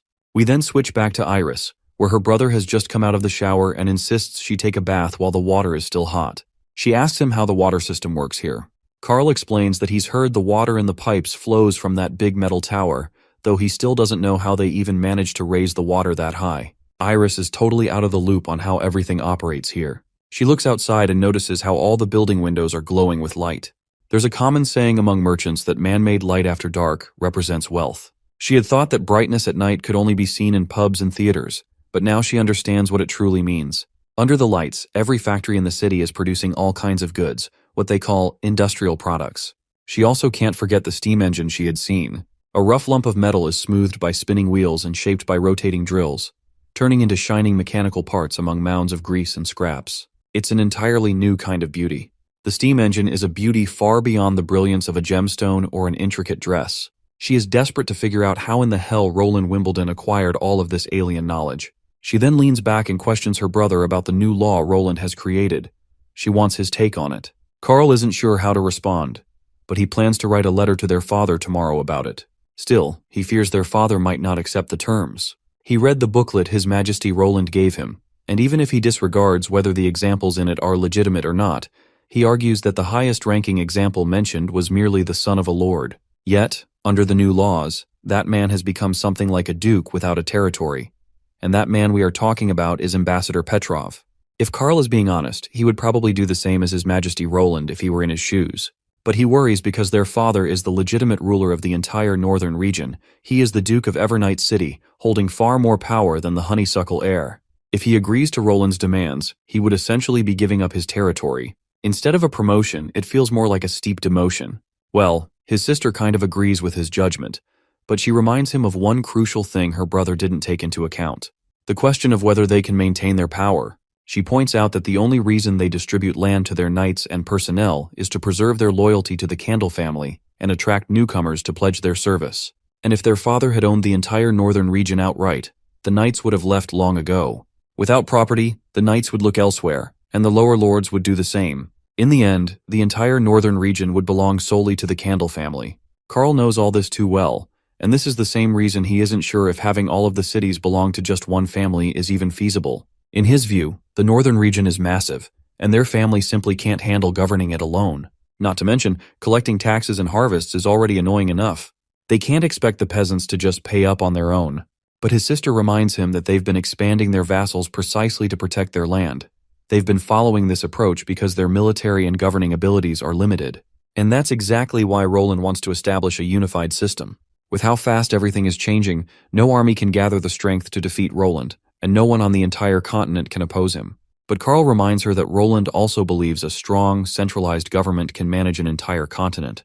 So distributing land to lords isn't necessary. His sister, however, counters by saying that Roland himself believes that this shift is inevitable. A well-equipped centralized government will inevitably replace the feudal system because it can utilize the kingdom's resources far more efficiently. He wants to use the potential of all citizens to make production explode, believing that production is the key factor that decides the fate of a superpower. But to Carl, all of this sounds ridiculous. He doesn't believe Roland has nearly enough people to collect taxes and run everything. He will eventually have to rely on elites anyway. And even if those people have to pay up taxes at the end of the day, then what difference will it make for them? The peasants don't care who their king is. Iris responds that she's just as curious as her brother about everything he's mentioned.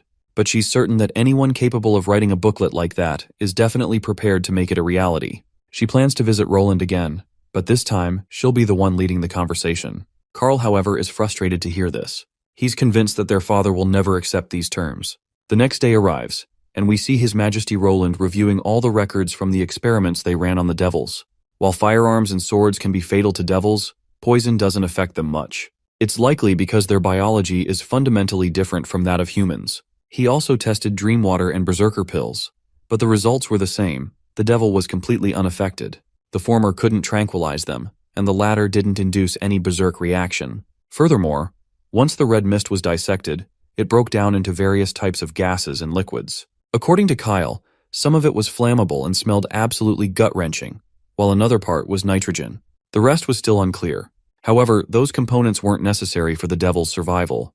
The key lies in the mist's enchantment and understanding why the red mist expires. Also, when the temperature rises to 300 degrees, the red mist starts to separate rapidly. At 800 degrees, it even begins to burn.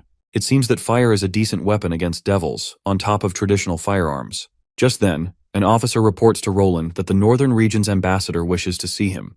Roland is a bit surprised that they're ready to talk after just a day, but he's prepared to meet them. If they don't recognize his law, he's already planning to force them to stay. Later, Iris finally introduces herself as Iris Candle, the Duke of Evernight's eldest daughter and Carl's sister. She apologizes for not introducing herself previously, explaining that her brother probably forgot to do so. Roland immediately figures that she must be the real ambassador, and Iris doesn't hesitate to admit it, further claiming that her father has given her full authority over this trip, along with his official approval seal.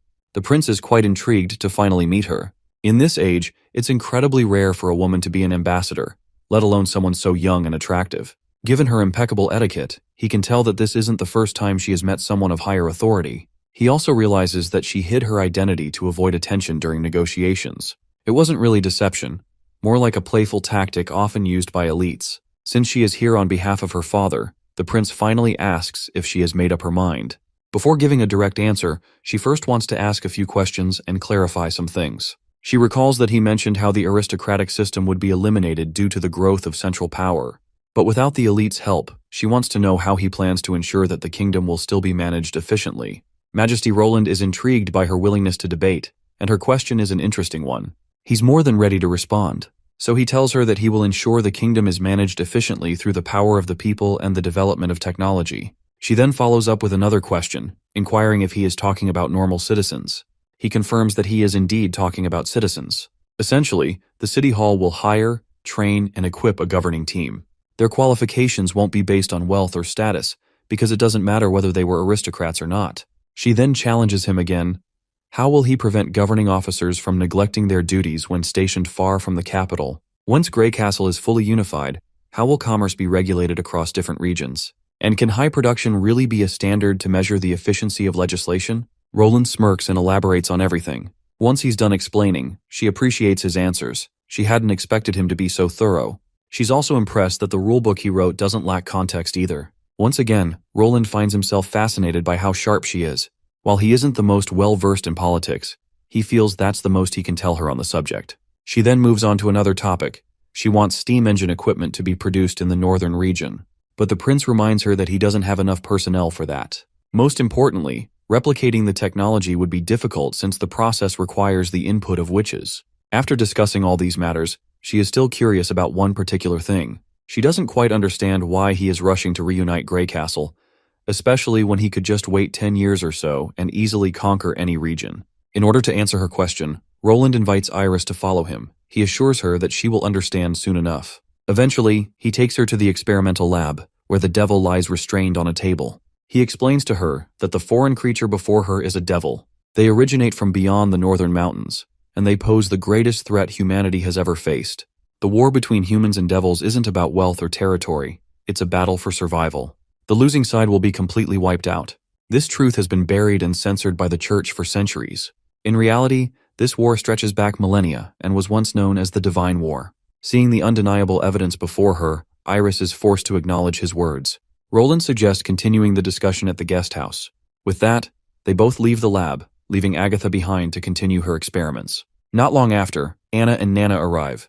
They are here to assist Agatha in accelerating the process of creating sigils.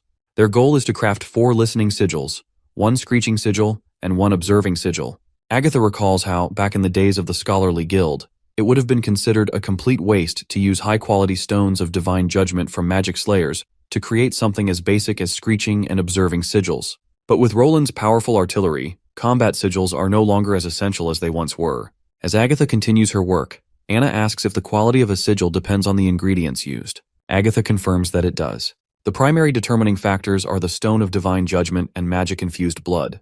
The Scholarly Guild once believed that magic alters the body in every aspect, and a high-tier witch's body contains far more magic than that of a normal witch. This difference becomes even more pronounced with those who surpass the transcendent level. To forge an excellent sigil, one requires the blood of powerful devils and the highest quality stones of divine judgment. For example, Lady Alice's sigil of divine judgment was created on the battlefield, using the blood of a dying magic slayer. Hearing this, Anna wonders if the same result can be achieved by combining witch blood with the stones instead. Agatha responds with no. The stones do not melt like wax, and the reaction is not as strong. When mixed with witch blood, the liquid becomes watery and clear. However, when mixed with devil blood, the liquid hardens like rock. Since the process of crafting a sigil is similar to smelting metal, the magic stone must be placed before the liquid solidifies. At the same time, they must complete a key step, connecting the magic veins. The veins are similar to those found in plants. The scholarly guild believed that only living beings could harness magic. Without this crucial step, the magic stone remains nothing more than an isolated object, incapable of channeling true power. Anna hesitates for a moment before asking, "Does this mean that devil blood can grant ordinary elements life?" Agatha does not hesitate to reveal the harsh truth. Not only do they require devils, but they also require witches. Of course, this revelation shocks both Anna and Nana. Agatha further continues to reveal that the scholarly guild discovered this secret by accident. When witch blood is mixed with devil blood, a unique effect occurs. Essentially, a stone of divine judgment will melt and maintain a state of life, just like a plant. In this state, it can retain the magic flowing through its veins without losing it. Agatha doesn't know how to describe it, but she's sure Anna will understand once she sees it. So, she cuts her palm to draw blood, and after acquiring enough blood, she tells Nana to heal her wound. Anna, on the other hand, is tasked with placing the magic stone in the cavity according to the notes. The reason Agatha chose these two for assistance is obvious. While Nana can help her through the pain, Anna is the most educated witch in the Union, making her perfect for inheriting this practice. If King Roland hadn't given Agatha hope of defeating the devils, she would have buried the method of creating sigils forever. Mixing witch and devil blood was a truth even the Alliance found difficult to accept. That controversy was incredibly detrimental to the Divine War. Consequently, the crafting process was the scholarly guild's closely guarded secret, and that's exactly why she doesn't want Roland to observe it. The next process involves pouring the blood. Afterward, Agatha works her magic, and once the blood and stone mix together, it feels like the fluid is coming alive, a sign that their experiment is succeeding. Next, they'll have to cut it open and seal it again with a sheet of silver. The last step differs with each type of sigil. For example, the screeching sigil can't be cut, so it must be used as a whole. Anna is worried about what happens if the process fails. Agatha reassures her that failure is always a possibility. However, the solution is quite simple. They just need to extract the magic stone and start over. The problem is that it's going to consume more blood. This is why devil blood was more valuable than witches in tequila. It doesn't really matter if witch blood is spilled during experimentation, but wasting devil blood was punishable. Now it's time for the next sigil, and this time, Anna volunteers to donate her blood. She reminds Agatha that while Nana can heal cuts, she can't replenish blood. Roland also warned that blood loss can cause nausea and even fainting, so they can't risk too much experimentation if Agatha spills too much blood. The best method for recovery is to rest for 2 days before resuming practice and production, but a diet of porridge and liver speeds up the process. Agatha is taken aback to hear this, as those are the exact words she once heard from Roland. Anna further mentions that since she's supposed to inherit Agatha's crafting methods, she will take charge of producing the next 2 sigils. Agatha smiles and hands over the responsibility to her. Later, Iris meets with Roland again, discussing the upcoming divine war against the devils. She's having a hard time digesting the sheer amount of information. She wants to know if the devils are really as strong as His Majesty claims. Roland confirms it without a doubt. They possess both immense strength and overwhelming numbers. To give her perspective, he reminds her that while his armies can easily defeat Timothy's night squadrons, he isn't as confident when it comes to devils. After all, the devils have been hiding in the northwest of the Dawn continent for the past 400 years, and unlike the witches, they never had to start over. Most importantly, negotiation isn't an option in this war. It will only end when one side is completely exterminated. Iris questions if Roland intends to announce this information to the public. Roland admits that while it's inevitable, he won't disclose it yet. He has no way of knowing how people will react to the existence of such cruel and terrifying monsters, and building trust takes time. Iris agrees, understanding that panic can be more dangerous than any enemy. She has one last question. How long do they have until the next divine war? Roland explains that they have 5 years or less. No one knows exactly when the Red Moon will descend. All he can say is that war could break out at any time, so he can't unify Grey Castle at a slow pace. Since that's the case, Iris declares that she is willing to follow Roland's orders without hesitation. She formally states that the Candle family will adhere to His Majesty's laws without resistance, and Roland's decree will be the only voice that echoes through the northern region. She also hopes that his promises to establish steam engine factories in the north will materialize soon. Then, she proposes something drastic. She's willing to leave Carl behind so her father will have no choice but to agree. However, Roland believes that if she leaves her brother as a hostage, Duke Carlin will see it as a threat. Of course, Iris has already considered this as well. Later, as Roland sits alone lost in thought, he can't help but notice how radiant Iris is. Her ideas are progressive, and she's rather adaptable. If the entire northern region truly serves him as she promised, then his controlled territory will practically double in size. After all, nothing is sweeter than population and resources. With this, pressure will mount on the remaining aristocrats in the eastern region, and if all goes well, he may finish unification before the months of demons arrive. His thoughts are interrupted when Agatha enters his office, carrying a box full of sigils. She explains that they failed twice in the first batch, and Anna also participated. Agatha then reminds him that if she's going to continue making sigils, she requests an independent and spacious laboratory instead of a shack that's shabbier than a horse stable. We then shift our attention to these sigils. There are different types of sigils, each designed to mimic basic functions of a phone.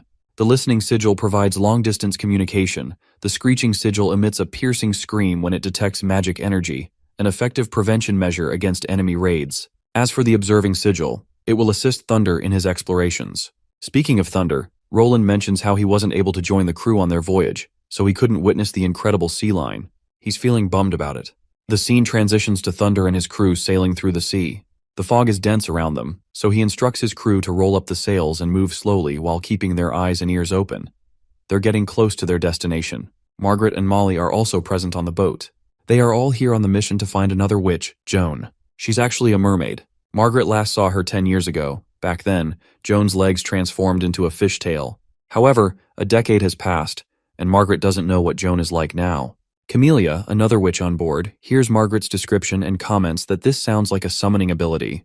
It's not surprising that Joan can transform into an aquatic creature. If she's been living in the ocean all this time, then her awakening day wouldn't have been dangerous. She's likely been passively using her magic power to maintain her form. But Camellia isn't sure if they'll find Joan there after all these years. Thunder, however, is confident. His intel has never been wrong. Ever since he learned Joan was a witch, he has been watching this place. Her song is the symbol of Wavesnow Island, and some merchants even tried to take her voice for themselves.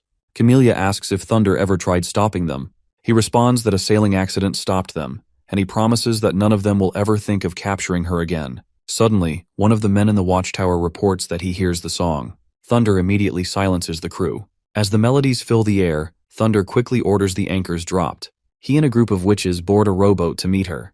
Thunder is certain that she remains hidden out of fear of being caught. He explains that endangered ships typically only hear her song, and few have ever seen her in person. This is why he anchored the ship in order to draw her in while they approach her with the rowboat. Finally, they spot her, and Joan notices them in return. Margaret quickly introduces herself, but Joan, timid and overwhelmed, mumbles incomprehensibly. Thunder realizes that Joan may have forgotten how to speak. He turns to Camilla, who uses her magic to bridge their communication. Suddenly, Margaret is able to understand Joan's words. Margaret begins the conversation by expressing her gratitude for saving her back then, and she is once again to ask for Joan's help. Joan remembers Margaret well. They used to spend a great deal of time together. In order to make her comfortable, Margaret praises the incredible powers of witches. She points out that even their conversation is possible only because of Camilla, a fellow witch, who can connect hearts and minds. However, Joan remains wary of the sailors, as they have always sought to capture witches. Margaret assures her that the church has been eradicated.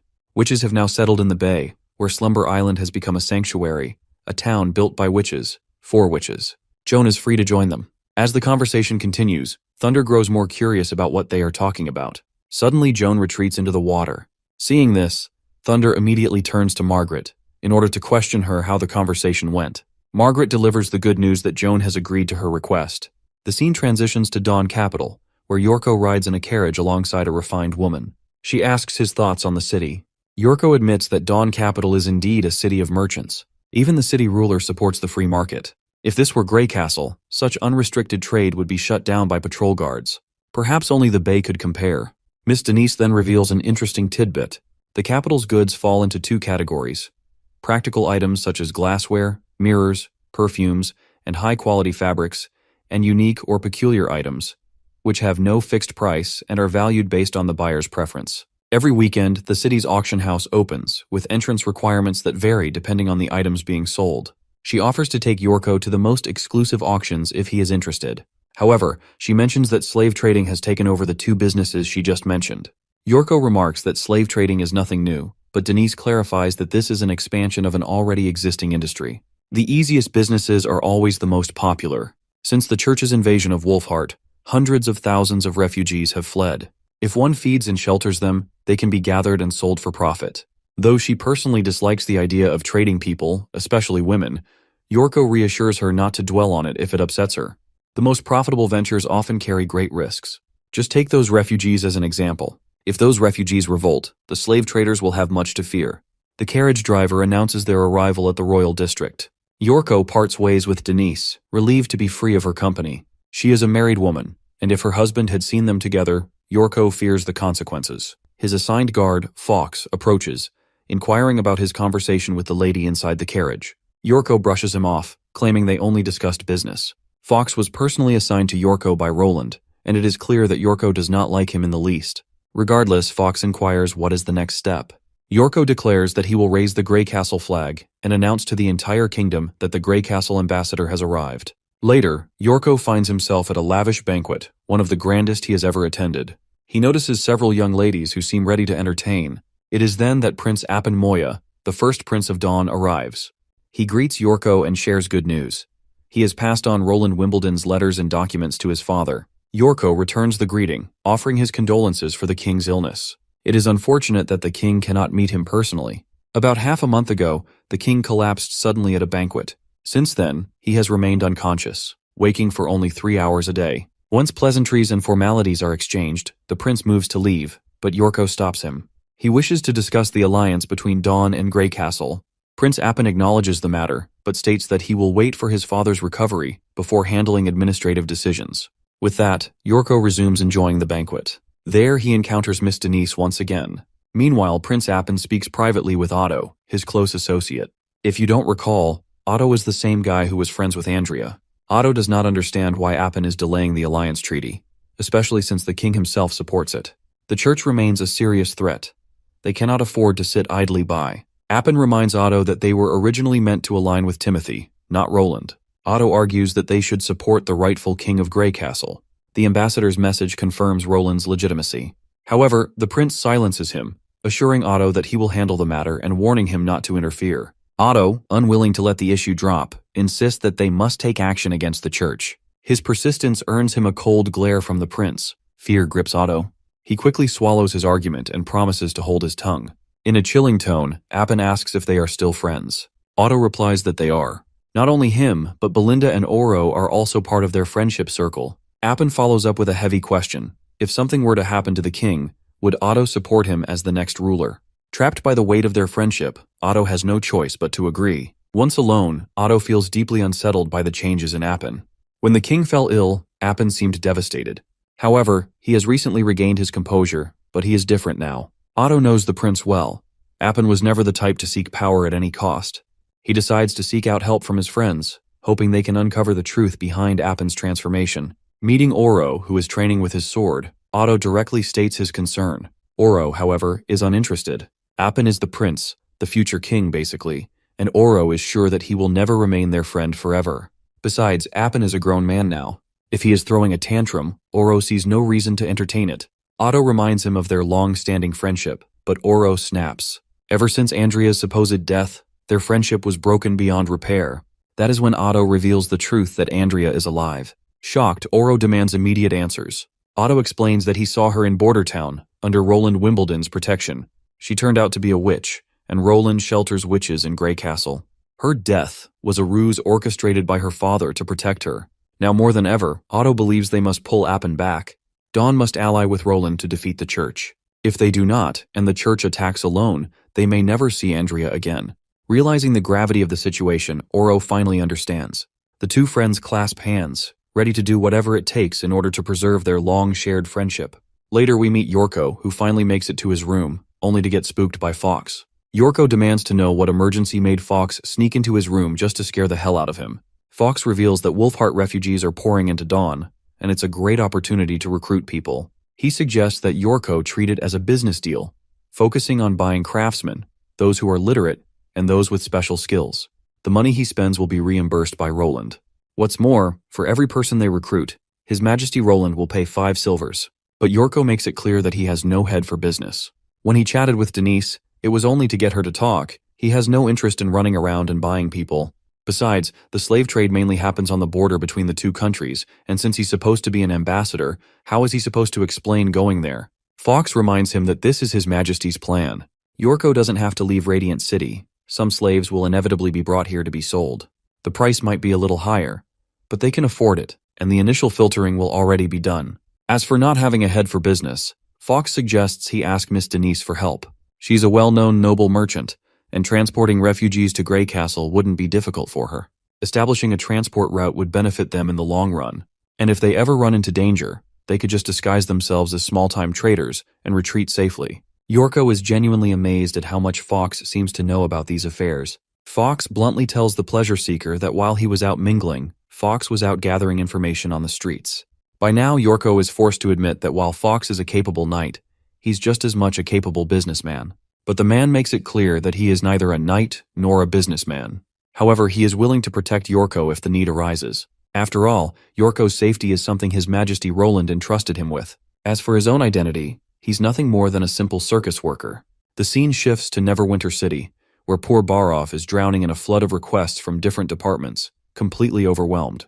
But he's not alone in this mess. Beside him is Iris, sent by His Majesty Roland to learn a thing or two about how the City Hall operates. She is already done with the first task Barov assigned to her, meticulously laying everything out with no room for mistakes. Internally, Barov is amazed by her mannerisms and intelligence. He's so impressed that he's literally eyeing her as a potential candidate for His Majesty Roland's wife. If Iris successfully establishes a provincial city hall in the north, that would be a great achievement.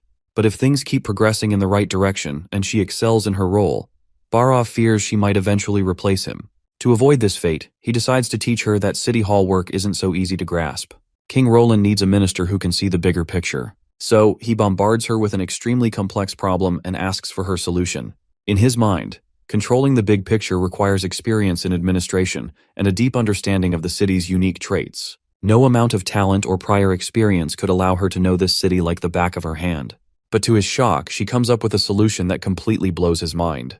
The plan she proposes is not only clever, but also so daring that even he wouldn't have thought of it. Later that night, Iris returns to her room, where she finds her brother, Carl, reading a book he bought from the local market. It's like a painting, but it has a story too, making it quite entertaining to read. Seeing her in such an upbeat mood, Carl wonders if she has no intention of returning. She reminds him that she's still waiting for their father's response. Once their father replies, Roland will let Carl return home, but she plans to stay longer. Carl asks if it's the city hall that wants her to remain. She clarifies that it's not the city hall itself, but Roland Wimbledon's administration. She then tells Carl that she will be sending a letter to their father soon enough. The scene transitions to the northern region, where Duke Carlin throws a tantrum after reading the letter Iris sent. The source of his distress is His Majesty Roland's plan to strip the aristocracy of their governing power. Usually Iris has always helped Carlin stay one step ahead, but this time, he feels like she has completely handed them over to Roland. To make matters worse, she even told him to avoid resistance and accept the situation. Her choice of words makes Carlin sound like a criminal. For a moment, he's certain she's trying to rebel against him. If he submits to Roland, the Candle family will lose its ruling power over the border region. Just when he thought he could enjoy total control after getting rid of the Holmes and Lista families, he's back to square one.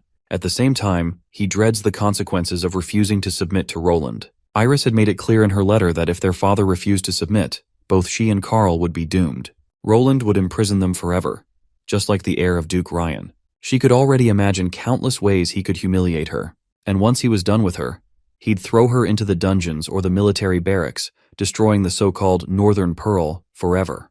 To intimidate her father further, she urged him to think about his own fate as well. Before long, Roland's armies would descend upon the north, and she was willing to bet that his vassals and knights wouldn't last even half a day. If he resisted, he wouldn't just lose his title, he wouldn't even be able to live as a normal citizen, much less a duke. Basically, she was trying to convince her father by showing her own fear of the worst. She wanted him to send an official letter of loyalty to express their cooperation. Along with that, she asked him to send literate servants to learn the city hall's governing system so they could familiarize themselves with the new laws. Since Iris had already made her decision, Carlin saw no choice but to trust her plan and pledge his loyalty to His Majesty Roland. But as a duke, he still wanted to rely on his last trump card, offering Iris as the next queen. He would include this condition in his letter of loyalty. The scene transitions to Dragon's Cliff, where Iron Axe launches an attack with the First Army in formation. Their objective is to take down Spear Passie's worthless brother and reclaim her territory. Iron Axe asks her what she intends to do with the traitor knights and the servants who sided with her brother. Without hesitation, she makes it clear that they are no longer her knights if they chose to betray her, and she wants them to pay for it. He then asks her what she plans to do with Redwyn Passie, her brother. He reminds her that His Majesty's orders were to send all elite rebels to Neverwinter, except for her family. Everyone else who resists will be executed. However, she has the choice of what happens to her brother. For now, it seems like Spear Passy hasn't decided yet. The battle erupts, and after a brutal clash, she emerges victorious, reclaiming her land by utterly defeating her brother. When she finally stands face to face with him, the bastard still has the audacity to spew nonsense, calling her a witch, a devil's claw. Paranoid from his defeat, he throws every insult in the book at her, even going so far as to claim she's just an adopted child. But his words have no effect on Passy. In fact, she welcomes the idea.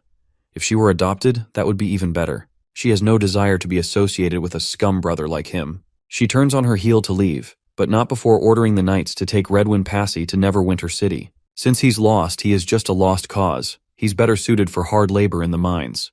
With that, she walks away.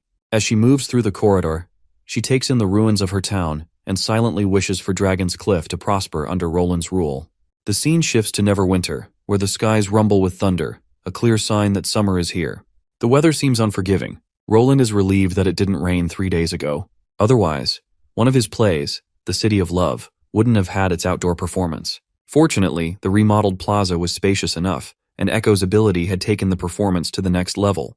Even Roland, despite having watched many high-production films in the past, was deeply moved by the performance. He had no doubt that the song she sang, the Song of Unison, had a profound effect on everyone who heard it. Suddenly, Barov bursts into Roland's office with good news for once. It's a rare sight. Usually, every time he steps into the office, he's already out of breath and rattling off the worst possible scenarios. Barov reveals that the latest real estate statistics have been calculated, and the results are just as Roland expected. After the performance of The City of Love, the number of people submitting requests for rentals and home purchases has surged. Even marriage registrations have increased significantly. Roland feels proud upon hearing this. He further emphasizes that the theater is not just for entertainment, it serves as a tool for emotional stability. Beyond promoting the pride of labor and construction, it also strengthens social bonds. His next plan is to expand efforts to accept more refugees. A thriving population is Neverwinter's greatest resource for development, and it takes priority over many other matters. He then instructs Barov to summon Scroll, as he has something important to discuss with her. Soon enough, Scroll arrives in his office, responding to the summons. Roland wastes no time getting to the point. He intends to expand the education department's reach and include the newly arrived refugees in the system. However, Scroll is hesitant. At the moment, they lack enough teachers and classrooms. To accommodate the new influx, they would need to double or even triple their current staff. But Roland already has a plan to ease the burden on teachers by having students teach themselves. His idea is simple. Public classes will be held once a week for basic literacy, and the rest of the time, students will practice writing and recognizing words using workbooks. There will be no grades, tests, or formal requirements. Everything will depend on the individual's willingness to learn. Scroll, however, is skeptical. Without supervision, she doubts that even 1 in 10 students will succeed in learning properly.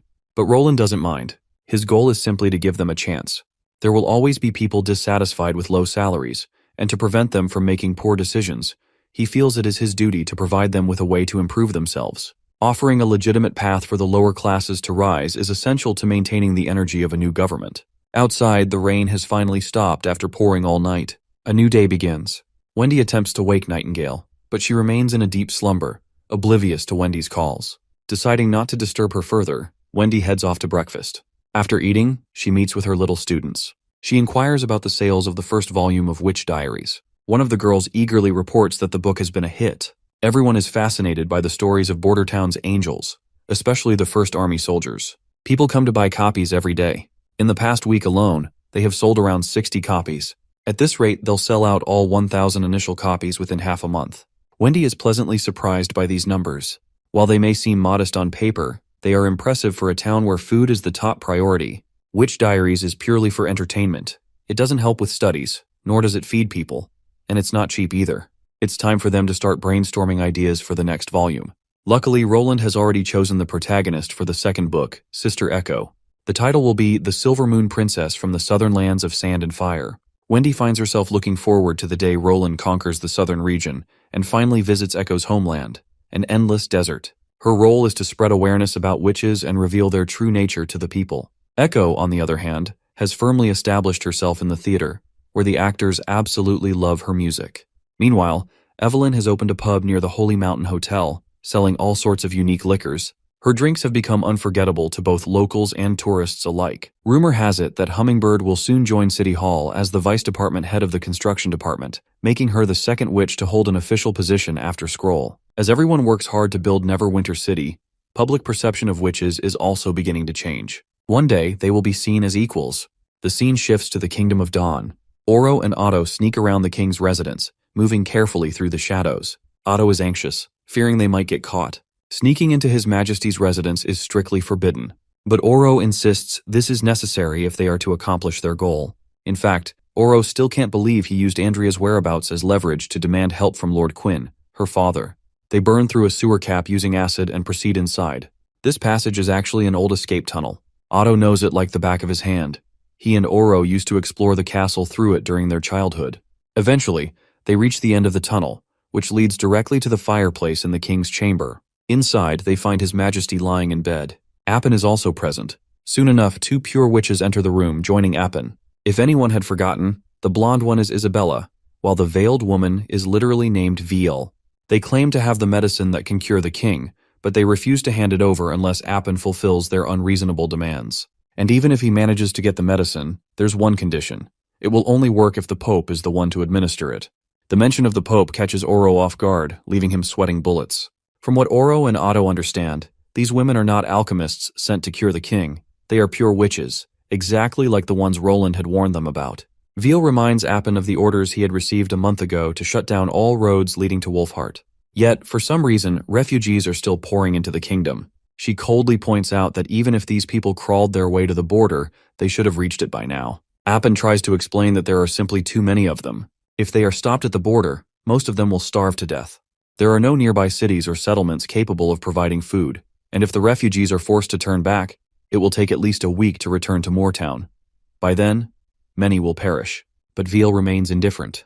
As far as she is concerned, if these people are abandoning their kingdom, they deserve to die, whether by starvation or dehydration. She would rather Appin focus on saving his father's life instead of worrying about breaking their agreement. With no other options, Appin reluctantly agrees to shut down all roads within the next week. However, if refugees manage to cross through the mountains or forests, he won't take responsibility for them. Isabella, at least, agrees not to force him to do something beyond his control. Satisfied, Veal picks up the medicine bottle, drinks it herself, and then pours it into the king's mouth through her own. With that, Isabella promises that he will wake up in an hour, like usual. Veal once again reminds him that as long as Appin follows orders, King of Dawn will be healed, and even healthier than before. Isabella also mentions that the next time they come will be when he completely shuts down the border, so she hopes he won't disappoint the Pope. The poor guy is totally frustrated, cornered by these filthy women. From what he understands, he's sure they're witches, which is why they fed the medicine through their mouths, in order to fuse it with magic. He finds it hard to believe that the church has witches, and what's worse is that whatever the church is doing is no different from demons. In the next moment, he signals his knights, and they pour into the area, completely surrounding them. Veal just calls this attempt utterly futile, saying the prince seems to take the church too lightly. But the prince, on the other hand, feels smug. They have stones of divine judgment all around the castle and everything. To the prince's despair, however, his soldiers unalive themselves. Oro decides to butt in, but Otto stops him.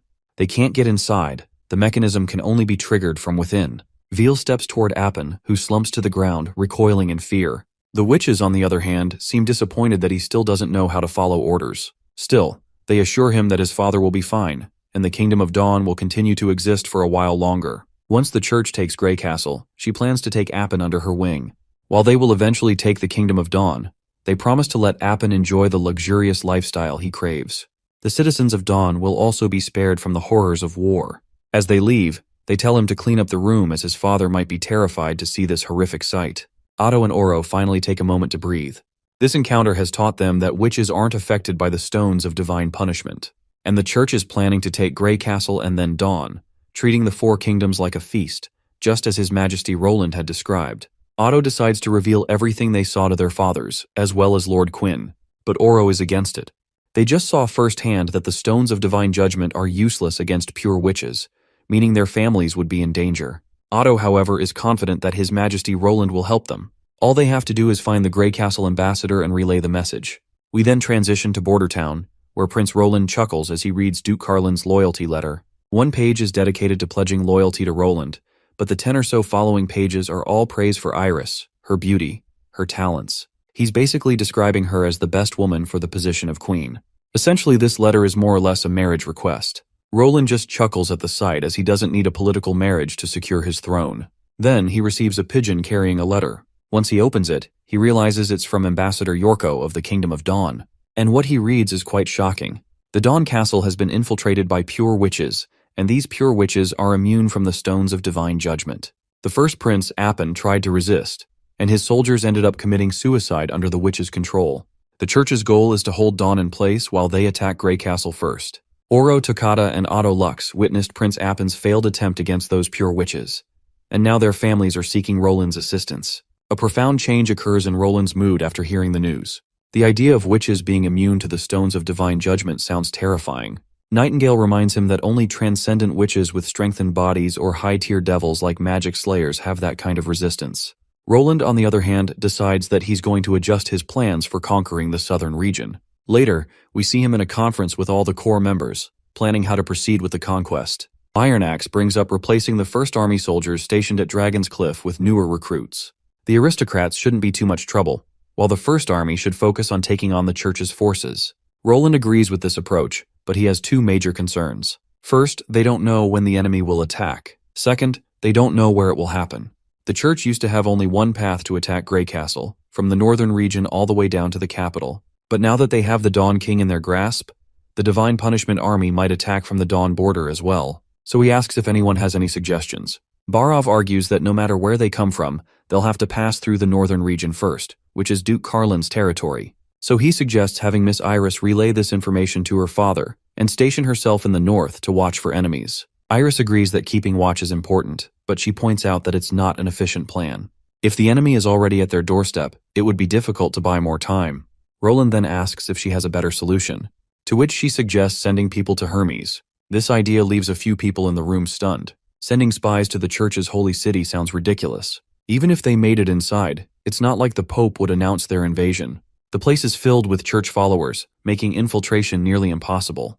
But Iris reminds them that they don't need to enter the holy city. All they need to do is negotiate with the merchants near it. She then directs everyone's attention to the map and points out Hermes' unique geography. She highlights a particular slope by the mountains. The old holy city was below, while the new one was built on the plains above. The environment there is incredibly harsh. While it's harder for demons to attack, the living conditions are terrible, making farming impossible. That means Hermes must source food from elsewhere. Every fall, dozens of caravans arrive from all four kingdoms to provide resources, turning the old holy city into a marketplace, almost like a small town. The church maintains order there, and merchants frequently pass through. In other words, if the church starts sending large armies of divine punishment soldiers, the merchants will know immediately. While the room is rocked by Iris's quick thinking, Knight Carter is shocked by her intelligence. Roland also approves of her plan, and now he understands why she's called the Northern Pearl. Iris then turns to Roland and expresses her desire to see his army in action. She has always been intrigued by how he managed to siege the capital in just one day. If she can understand the First Army's combat style, she might be of use in the coming conflicts. Meanwhile, Sylvie believes they should contact Miss Tilly, as the witches of Sleeping Island might also be able to help. Roland is reluctant to rely on Tilly's aid, knowing that Sleeping Island is already dealing with internal conflicts. However, Sylvie is right. If they want the best chance at defeating the mysterious pure witches, they need the help of other witches. So, he decides to write her a letter. Agatha also reminds him not to forget to equip all mortals with stones of divine judgment. During the time of the Alliance, there were witches with incredible power, and mortals without stones were completely helpless against them. But Barov raises a concern. Where will they get enough stones in such a short time? That's when Roland reveals his plan. He intends to take the stones from the church itself. Instead of waiting for the enemy to strike, he plans to locate them first, like snapping the fangs off a venomous snake. Later, we see Wendy gathering the other witches to break the news. The church is coming. For a moment, a heavy gloom settles over the room. But one by one, the witches promise to do their part to contribute to the war. Moon vows to generate as much electricity as she can, while Evelyn promises to produce as much liquor as possible. Wendy can see that everyone is anxious about the looming war ahead, but no one seems to be backing down. Their belief probably stems from the fact that His Majesty has never lost a single battle.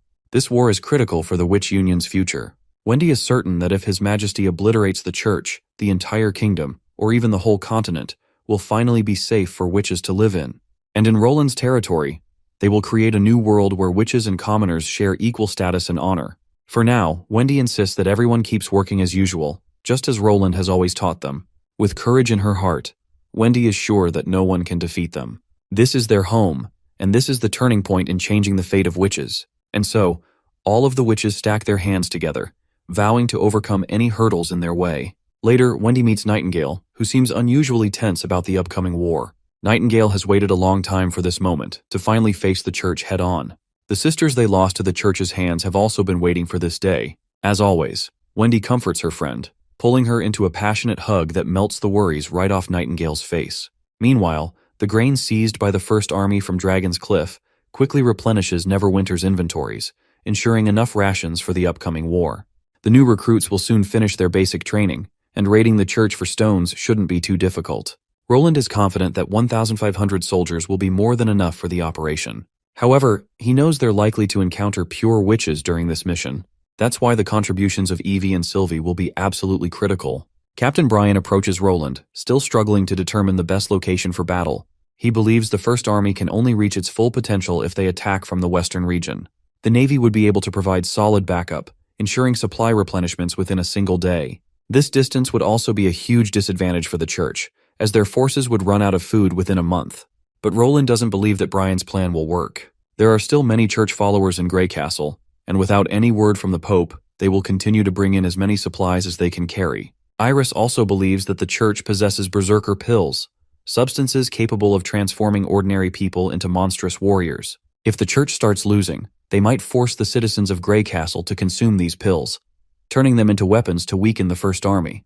The objective is the most important part of any battle, and if we don't achieve it, then even a victory becomes a loss. She argues that Roland needs every citizen in Grey Castle alive. They cannot allow the church to massacre the kingdom's people. Brian is startled by her words. As far as he understands, she is suggesting they launch an attack on the enemy before they even enter Grey Castle. He reminds her of the consequences. If their soldiers run out of ammunition, resupplying won't just take a day or two. Iris admits that she doesn't fully understand the artillery and firearms that Neverwinter uses, but she does know that no battle should come at the cost of innocent civilians. That's when Roland suggests focusing troops and supplies on the border cities first. This way, they can minimize transportation issues and avoid fighting within Grey Castle itself. But Captain Brian is still unsure. How will they know where the church will attack from? Roland proposes baiting them into attacking a specific location. If they can determine when the enemy will strike, they should be able to detect their preparations in nearby cities. The answer is Blizzard Cliff. If they pile up supplies there and station the First Army at Valleytown, which is nearby, the church will be drawn into attacking along that route. Brian asks why they would choose Blizzard Cliff. Iris explains that it's because Blizzard Cliff is too close to the Holy City. Instead of waiting for the church to attack, they should act as if they are preparing an offensive. This will pressure the enemy into falling back toward that position. But Brian questions what happens if the church refuses to take the bait and chooses another route instead. Roland's response is simple. Then the holy city of Hermes will be annihilated. The next scene takes us into Anna's twisted nightmare. She sees buildings burning, flames surging wildly, a result of her own witch powers. Then, she is slapped by her father across the face. Anna jolts awake, gasping. It looks like this is not the first time she's had this dream. Later, she meets Wendy and her little helpers. She proceeds to hand Wendy this month's salary, 2 golden royals. Later, she gives a single coin to Knight Carter, who, in turn, delivers it to Anna's father. The reason Carter is delivering the money is because Anna refuses to meet him. She knows exactly how he'll act, just as he always did. And if she sees him now, it will only create more trouble for Roland. She doesn't want to add to his burdens. Knight Carter later reports back to her after completing the task, and Anna expresses her gratitude. She also instructs him not to tell Roland about this. Later, we see Sister Molly and Honey exploring Bordertown together. They are absolutely fascinated by how much the town has changed in just one winter. After spending a wonderful time together, they can only wish for one thing, that Miss Tilly would come to Bordertown and live here with them. If that happened, they could all live here happily, forever. The armies are ready to sail, and everything is going according to plan. Once they secure enough stones of divine judgment, the leading squad will first head to the northern region. Eventually, all 4,500 troops will rendezvous at Valleytown, forcing the church to attack Blizzard Cliff. Iris assures Roland that she will write to her father, requesting that he provide half of the northern region's stored rations for the soldiers. She also promises that the ruler of Valleytown will fully cooperate with anything the First Army requires. Roland curiously inquires if she does not plan to return, to which she expresses her intentions to follow the First Army in all its subsequent battles. She entrusts her brother to Roland's care, and he promises to look after him. Grateful for his kindness, she assures him that when the time of battle arrives, she will be waiting in Valley Town. Once she departs, setting sail with the First Army, Nightingale appears beside Roland. He asks if everything the woman said was genuine. Nightingale confirms that there was nothing deceitful. Her loyalty and combat knowledge were at least truthful. With this reassurance, Roland returns to the castle. In his office, he studies the map, noting that the western region now has an oceanside dock. His next step is to contact the infrastructure department to construct buildings, storage spaces, and a temporary port. He also orders an increase in coke oven production. Suddenly, Maggie arrives carrying a letter from Princess Tilly. Whatever is written inside demands immediate attention. Without hesitation, Roland instructs Maggie to take Sylvie and chase after the departing ships, delivering Tilly's message to Evie. At sea, the First Army. On board the ships, Iron Axe and Brian strategize their next move. Brian suggests blasting the cannons upon reaching the port, but Iron Axe warns that this could provoke hostile attention from the local ruler. Their primary target is the church, and other matters should be secondary. He decides to proceed with diplomacy first, delivering the necessary documents and following protocol. Iris volunteers to go, explaining that the Candle family is one of the great families of the northern region, and her father is a duke, making her a suitable ambassador. Brian expresses concerns for her safety, while Iron Axe advises her to take a squadron of soldiers as a precaution. If they hear gunfire, they will launch an attack. Upon landing, Iris proceeds into the city, where Baron Delta, the ruler of Redwater City, arrives to escort the delegation. Later, Iron Axe meets with the Baron and states their objective. The church is attempting to consume all 4 kingdoms, and rebellion is now inevitable. He reminds the Baron of the disasters at Everwinter and Wolfheart. Their goal is simple: destroy the church and leave. However, the Baron acts suspiciously, insisting there is no need to rush. He invites them to a grand banquet at the castle that evening, hoping everyone will attend. While Iris expresses gratitude for his generosity, she reminds him that they must first fulfill His Majesty's orders. As the army continues its march, an ominous presence suddenly descends upon the area. Sensing danger, Iron Axe commands full mobilization. Just then, Maggie and Sylvie appear, warning them of an impending threat. Sylvie has detected magic in the area. At that moment, the Baron's knights suddenly turn on the First Army. Chaos erupts as the Baron himself is struck by a massive rock, thrown by a witch with the power to hurl boulders. Iron Axe immediately gives the order to open fire. Soldiers unload their bullets, killing the witch on the spot. As she falls, the magic Sylvie had sensed dissipates. Brian reflects bitterly on how the church not only forces commoners into consuming berserker pills, but also secretly trains witches, ruining their lives. Nevertheless, Iron Axe reaffirms their mission. Following Roland's orders, they storm the church, eliminating the hooded figures inside. Inside the treasury, they uncover a hoard of valuable items. The scene shifts to Slumber Island, where Madame Heidi appears for the first time. It has been 2 months since Evie and Softfeather left, yet no news has arrived. She fears something terrible may have happened. She reflects on how her position on the island has become increasingly precarious. Ever since Tilly established the slumber spell, all non-combat witches have sided with her. Those useless individuals are now beginning to stand on equal footing with battle witches, a fact that frustrates Heidi. Just then, her subordinate Skyfire rushes in with urgent news. A new witch has arrived on the island. Her name is Annie. Skyfire fears that Annie is the same girl they encountered years ago, the one who had traveled with Evie. She recalls spotting Annie on a stretcher. She is certain that Annie is the same girl Bloodfang once rejected while taking Evie instead. Heidi gets furious and rebukes Skyfire for failing to take care of Annie when they first met. Skyfire insists she did her part and cannot explain how Annie has resurfaced. From what I can understand, Heidi secretly hands over support witches to the church while keeping battle witches for herself. If Annie is alive and well, it could expose Heidi's dealings with the church. Heidi demands to know why Annie was brought in on a stretcher. Skyfire explains that Annie has a severe case of frost illness, and Deborah is already tending to her. Unsettled, Heidi orders Skyfire to summon Nightfall and instruct Sandstorm to investigate Annie's condition. Since Sandstorm has never met Annie before, she will not be recognized. Later, Sandstorm reports back, Annie is unconscious and the frost illness has spread to her lungs. She won't recover in just a day or two. However, rumors suggest that a witch in Grey Castle's western regions possesses the ability to cure any illness. Once the rainstorms subside, Annie is to be sent there. This infuriates Heidi. She turns to Nightfall and asks if she can ensure that Annie sleeps forever. Nightfall hesitates but confirms that it is possible. When she inquires why it is necessary, Heidi dismisses the question, simply stating that Annie is a traitor to Bloodfang. Under Heidi's menacing glare, Nightfall quickly agrees to follow through. Heidi instructs her to cast her magic now, and it should only trigger when Annie is aboard the mermaid ship.